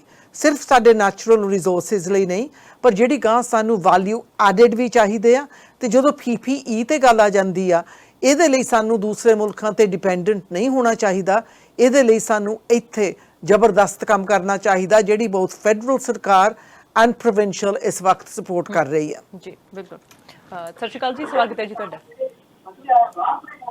ਸਤਿ ਸ਼੍ਰੀ ਅਕਾਲ। ਹੈਲੋ। ਸੋ ਇੱਥੇ ਇੱਕ ਹੋਰ ਮੈਂ ਤੁਹਾਨੂੰ ਰਿਕੁਐਸਟ ਕਰਨਾ ਚਾਹੁੰਦੀ ਹਾਂ ਕਿ ਜਦੋਂ ਤੁਹਾਡਾ TV ਸੈੱਟ ਔਨ ਹੁੰਦਾ ਆ ਤਾਂ ਤੁਸੀਂ ਪਲੀਜ਼ ਕਿਤੇ ਬਾਹਰ ਜਾ ਕੇ ਰੂਮ 'ਚੋਂ ਤੁਸੀਂ ਫੋਨ ਕਰ ਸਕਦੇ ਹੋ, ਕਿਉਂਕਿ ਸਮ ਟਾਈਮਸ ਤੁਹਾਨੂੰ ਡਿਲੇ ਜਿਹੜੀ ਸੁਣਦੀ ਹੈ ਤੇ ਸਾਨੂੰ ਤੁਹਾਡੀ ਆਵਾਜ਼, ਆਪਣੀ ਆਵਾਜ਼ TV ਸੈੱਟ 'ਚੋਂ ਫੋਨ ਦੇ ਜ਼ਰੀਏ ਸੁਣਦੀ ਹੁੰਦੀ ਹੈ। ਸੋ ਪਲੀਜ਼ ਤੁਸੀਂ ਕਾਲ ਜਿਹੜੀ ਉਹ ਦੁਬਾਰਾ ਕਰ ਸਕਦੇ ਹੋ। ਜਿੱਦਾਂ ਆਪਣੇ ਕੋਲ ਟਾਈਮ ਅੱਜ ਬਹੁਤ ਘੱਟ ਰਹਿ ਗਿਆ ਹੈਗਾ, ਪਰ ਸਰੀ ਪੈਨੋਰਾਮਾ ਦੀ ਜਦੋਂ ਗੱਲ ਕਰਦੇ ਹਾਂ, ਸਰੀ ਪੈਨੋਰਾਮਾ ਦੇ ਵਿੱਚ ਪਿਛਲੇ 3 ਸਾਲਾਂ ਦੇ ਵਿੱਚ ਕੀ ਕੀਤਾ ਗਿਆ, ਤੇ ਜੇ ਤੁਸੀਂ ਦੁਬਾਰਾ ਇਲੈਕਟ ਹੁੰਦੇ ਹੋ ਤਾਂ ਤੁਹਾਨੂੰ ਕਿਹੜੀਆਂ ਪ੍ਰਾਇੋਰਟੀਜ਼ ਹੋਣਗੀਆਂ ਜਿਹੜੀਆਂ ਤੁਸੀਂ ਸਰੀ ਪੈਨੋਰਾਮਾ ਦੇ ਵਿੱਚ ਹੁੰਦੀਆਂ ਦੇਖਣੀਆਂ ਚਾਹੁੰਦੇ ਹੋ? ਦੇਖੋ, ਸਭ ਤੋਂ ਵੱਡਾ ਮਸਲਾ ਹੈਗਾ ਹੈ ਹਸਪਤਾਲ ਦਾ। ਉਹ ਹਸਪਤਾਲ ਬਣ ਜਾਣਾ ਹੈ ਤੇ ਅਸੀਂ ਪੂਰਾ ਹੀ ਕੋਸ਼ਿਸ਼ ਕਰਨੀ ਵੀ ਉਹਨੂੰ ਐਕਸਪੈਡਾਈਟ ਕੀਤਾ ਜਾਵੇ, ਕਿਉਂਕਿ ਬਹੁਤ ਜ਼ਰੂਰਤ ਹੈਗੀ ਆ ਸਾਨੂੰ। ਹੋਰ ਇੱਥੇ ਜਿਹੜੀ ਓਪੀਆਈਡ ਕ੍ਰਾਈਸਿਸ ਤੇ ਬਹੁਤ ਵੱਡੇ ਡੈਥ ਹੋ ਰਹੇ ਆ, ਉਹ ਵੀ ਪੈਂਡੈਮਿਕ ਹੈਗੀ ਆ, ਉਹਦੇ ਤੇ ਵੀ ਬਹੁਤ ਹੋਰ ਕੰਮ ਕਰਨ ਵਾਲਾ ਆ। ਪਰ ਮੈਨੂੰ ਬਹੁਤ ਸਾਰਾ ਗਰਵ ਹੈਗਾ ਵੀ ਅਸੀਂ ਜਿੰਨਾ ਕੰਮ ਸਰੀ ਪੈਨੋਰਾਮਾ ਦੇ ਵਿੱਚ ਕੀਤਾ ਆ, ਸਕੂਲ ਬਣੇ, ਐਕਸਪੈਂਸ਼ਨ ਸਕੂਲਾਂ ਦੇ ਹੋ ਰਹੇ ਆ, ਆਪਾਂ ਬਾਹਰ ਜਾ ਕੇ ਦੇਖੀਏ, ਜ਼ਮੀਨ ਵੀ ਲੈ ਲਈ ਆ। ਤੇ ਜਦੋਂ ਚਾਈਲਡ ਕੇਅਰ ਦੀ ਗੱਲ ਕਰਦੀ ਆ, ਸਿਰਫ ਸਰੀ ਪੈਨੋਰਾਮਾ ਵਿੱਚ ਕਾਫੀ ਅਸੀਂ ਉੱਥੇ ਚਾਈਲਡ ਕੇਅਰ ਸਪੇਸਿਸ ਬਣਾਈਆਂ ਆ। ਤੇ ਮੈਂ ਪਿਛਲੇ ਹਫਤੇ ਤੁਹਾਡੇ ਨਾਲ ਕਹਿ ਕੇ ਗਈ ਸੀਗੀ ਵੀ ਅਸੀਂ ਜਿਹੜੇ ਪੇਰੈਂਟਸ ਸਰੀ ਪੈਨੋਰਾਮਾ ਵਿੱਚ ਰਹਿੰਦੇ ਆ, ਉਹਨਾਂ ਦੀ ਜੇਬ ਦੇ ਵਿੱਚ ਵਾਪਸ $7 ਮਿਲੀਅਨ ਵਾਪਸ ਜਾਂਦਾ ਆ ਥਰੂ ਦ ਸਬਸਿਡੀ, ਚਾਈਲਡ ਕੇਅਰ ਸਬਸਿਡੀ। ਪਰ ਮੈਂ ਅੱਜ ਦਾਅਵੇ ਨਾਲ ਕਹਿ ਸਕਦੀ ਹਾਂ ਉਹ 9 ਮਿਲੀਅਨ ਆ। ਮੇਰੇ ਕੋਲ ਅਪਡੇਟਡ ਫਿਗਰਸ ਆ ਗਏ ਆ, ਤੇ ਉਹ $9 ਮਿਲੀਅਨ ਆ ਜਿਹੜੇ ਅੱਜ ਤੱਕ ਜਿਹੜੇ ਪੇਰੈਂਟਸ ਸਰੀ ਪੈਨੋਰਾਮਾ ਵਿੱਚ ਰਹਿੰਦੇ ਆ ਉਹਨਾਂ ਦੀ ਜੇਬ ਵਿੱਚ ਜਾਂਦੇ ਆ, ਜਿਹੜੇ ਉਹਨਾਂ ਨੂੰ ਗਾਂ ਚਾਈਲਡ ਕੇਅਰ ਦੇ ਵਿੱਚ ਹੁਣ ਉਨਾ ਪੈਸਾ ਨਹੀਂ ਦੇਣਾ ਪੈਂਦਾ, ਕਿਉਂਕਿ ਉਹ ਸਬਸਿਡੀ ਉਹਨਾਂ ਲਈ ਅਵੇਲੇਬਲ ਹੈਗੀ ਆ। ਤੇ ਜਦੋਂ ਅਸੀਂ ਦੇਖੀਏ ਵੀ ਆਪਣੇ ਅਰਜੈਂਟ ਕੇਅਰ ਸੈਂਟਰ ਵੀ ਖੁੱਲ ਗਏ, ਰੋਸ਼ਨੀ ਕਲੀਨਿਕ ਵੀ ਖੁੱਲ ਗਈ ਆ, ਤੇ ਹਾਊਸਿੰਗ ਵੀ ਬਹੁਤ ਵੱਧ ਰਹੀ ਆ ਸਰੀ ਪੈਨੋਰਾਮਾ ਦੇ ਵਿੱਚ। ਤਾਂ ਮੈਨੂੰ ਮੇਰ ਕੰਸਟਰਕਸ਼ਨ ਇਸ ਵਕਤ ਇੰਨਾ ਹੋ ਰਿਹਾ ਆ, ਤੇ ਨਾਲੋਂ ਨਾਲ ਸਾਨੂੰ ਇਨਫਰਾਸਟ੍ਰਕਚਰ ਦੀ ਵੀ ਲੋੜ ਹੈਗੀ ਆ। ਜਦੋਂ ਅਸੀਂ ਸਾਰੇ ਸਰੀ ਦੇ ਸੋਚੀਏ ਤੇ ਸਭ ਤੋਂ ਜ਼ਿਆਦਾ ਜ਼ਰੂਰਤ ਹੈਗੀ ਆ ਪਬਲਿਕ ਟ੍ਰਾਂਜ਼ਿਟ ਦੀ, ਜਿੱਥੇ ਹਾਲੇ ਵੀ ਸਕਾਈ ਟ੍ਰੇਨ ਜਿਹੜੀ ਬਣਨੀ ਆ ਉਹ ਬਣਨੀ ਆ ਡਾਊਨ ਫਰੇਜ਼ਰ। ਪਰ ਆ ਜਿਹੜਾ ਸਾਡਾ ਪਾਸਾ ਆ, ਜਦ when you think of King George 144-64 corridor, ਉੱਥੇ ਬੱਸਿਸ ਅੱਗੇ ਨਾਲੋਂ ਕਾਫੀ ਵਧਾ ਦਿੱਤੀਆਂ ਆ, ਪਰ we need more public transit। ਤੇ ਸੋ ਮੇਰਾ ਵਾਅਦਾ ਇੱਕੋ ਹੀ ਹੁੰਦਾ ਆ ਸਾਰਿਆਂ ਨੂੰ, ਮੈਂ ਮੋਰੇ ਇਹੀ ਬੇਨਤੀ ਕਰਦੀ ਆ ਵੀ ਸੋਚ ਸਮਝ ਕੇ ਆਪਣੀ ਵੋਟ ਇਸਤੇਮਾਲ ਕਰੋ, ਇਨਫੋਰਮੇਸ਼ਨ ਲਵੋ। ਜੇ ਤੁਹਾਡੇ ਕੋਲ ਕੋਈ ਕੁਐਸਚਨ ਹੈਗੇ ਆ, ਸਾਡੇ ਆਫਿਸ ਵਿੱਚ ਆ ਕੇ ਤੁਸੀਂ ਮੈਨੂੰ ਪੁੱਛ ਸਕਦੇ ਆ, ਜਾਂ ਈਮੇਲ ਕਰ ਸਕਦੇ ਆ, ਜਾਂ ਫੋਨ ਕਰ ਸਕਦੇ ਆ। ਪਰ ਜਿਸ ਤਰ੍ਹਾਂ ਇਸ ਟਾਈਮ ਮੈਂ 3.5 ਸਾਲਾਂ ਦੇ ਵਿੱਚ ਆਪਣੀ ਆਵਾਜ਼ ਜ਼ਬਰਦਸਤ ਰੱਖੀ ਆ ਵਿਕਟੋਰੀਆ ਦੇ ਵਿੱਚ, ਤੇ ਇੱਥੇ ਵੀ ਮੈਂ ਤੁਹਾਡੇ ਨਾਲ ਵਾਅਦਾ ਕਰਦੀ ਆ, ਜੇ ਤੁਸੀਂ ਮੈਨੂੰ ਇੱਕ ਵਾਰੀ ਫਿਰ ਉੱਥੇ ਭੇਜੋਗੇ, ਅਸੀਂ ਬਹੁਤ ਸਾਰੇ ਕੰਮ ਕਰ ਦਿੱਤੇ ਆ, ਬਹੁਤ ਸਾਰੇ ਕਰਨ ਵਾਲੇ ਆ, ਮੈਂ ਉਹਨਾਂ ਲਈ ਆਵਾਜ਼ ਵੀ ਖੋਲੂੰਗੀ। ਤੇ ਆ ਜਿਹੜੇ ਐਲਾਨ ਹੋ ਰਹੇ ਆ ਪਿਛਲੇ 2 ਦਿਨਾਂ ਦੇ ਵਿੱਚ, ਉਹਦੀ ਵੀ ਮੈਨੂੰ ਬਹੁਤ ਖੁਸ਼ੀ ਆ। ਆ ਜਿਹੜਾ ਸਾਡਾ ਇੱਥੇ south Asian specific sensitive seniors home ਬਣਨਾ ਆ ਫॉर ਲੌਂਗ ਟਰਮ ਕੇਅਰ, ਤੇ ਨਾਲੇ ਜਿਹੜਾ ਅੱਜ ਐਲਾਨ ਕੀਤਾ ਗਿਆ ਸੀਗਾ ਬੱਚਿਆਂ ਲਈ ਜਿਨ੍ਹਾਂ ਲਈ ਪੜ੍ਹਾਈ ਬਹੁਤ ਹੀ ਮੁਸ਼ਕਿਲ ਆ, ਬਹੁਤ ਹੀ ਮਹਿੰਗੀ ਆ, ਉਹਨਾਂ ਨੂੰ ਲੋਨ ਨਹੀਂ ਬਟ $4,000 ਗ੍ਰਾਂਟ ਮਿਲੂਗਾ, ਜਿਹੜਾ ਉਹਨਾਂ ਨੂੰ ਵਾਪਸ ਨਹੀਂ ਕਰਨਾ ਪੈਣਾ। ਇਹ ਵੀ ਨਹੀਂ ਗ੍ਰਾਂਟ ਮਿਲੂਗਾ ਜਦੋਂ ਉਹ ਕੋਰਸ ਫਿਨਿਸ਼ ਕਰ ਦੇਣਗੇ ਅਪ ਫਰੰਟ, ਕਿਉਂਕਿ ਅਸੀਂ ਚਾਹੁੰਦੇ ਆ ਵੀ ਸਾਡੇ ਬੱਚੇ ਪੜ੍ਹ ਜਾਣ। ਜੇ ਕੋਈ ਚੀਜ਼ ਸਖਤ ਜ਼ਰੂਰਤ ਹੁੰਦੀ ਆ ਇਨਸਾਨ ਦੇ ਲਾਈਫ ਦੇ ਵਿੱਚ, ਉਹ ਹੁੰਦਾ ਆ education, education, education. Thank you so much ਜਿਨੀ, ਗੱਲਬਾਤ ਕਰਨ ਦੇ ਲਈ, ਆਪਣੀ ਗੱਲਬਾਤ ਅੱਗੇ ਰੱਖਣ ਦੇ ਲਈ। ਅੱਗੇ ਵੀ ਪਲੇਟਫਾਰਮ ਜਿਹੜਾ ਤੁਹਾਡਾ ਰਿਲੀਜ਼ ਹੁੰਦਾ ਰਹੂਗਾ ਤੇ ਹੋਰ ਅਨਾਉਂਸਮੈਂਟਸ ਆਉਂਦੀਆਂ ਰਹਿਣਗੀਆਂ, ਉਹਦੇ ਬਾਰੇ ਵੀ ਤੁਹਾਡੇ ਨਾਲ ਗੱਲਬਾਤ ਹੁੰਦੀ ਰਹੇਗੀ। ਪਰ good luck for the campaign. Thank you.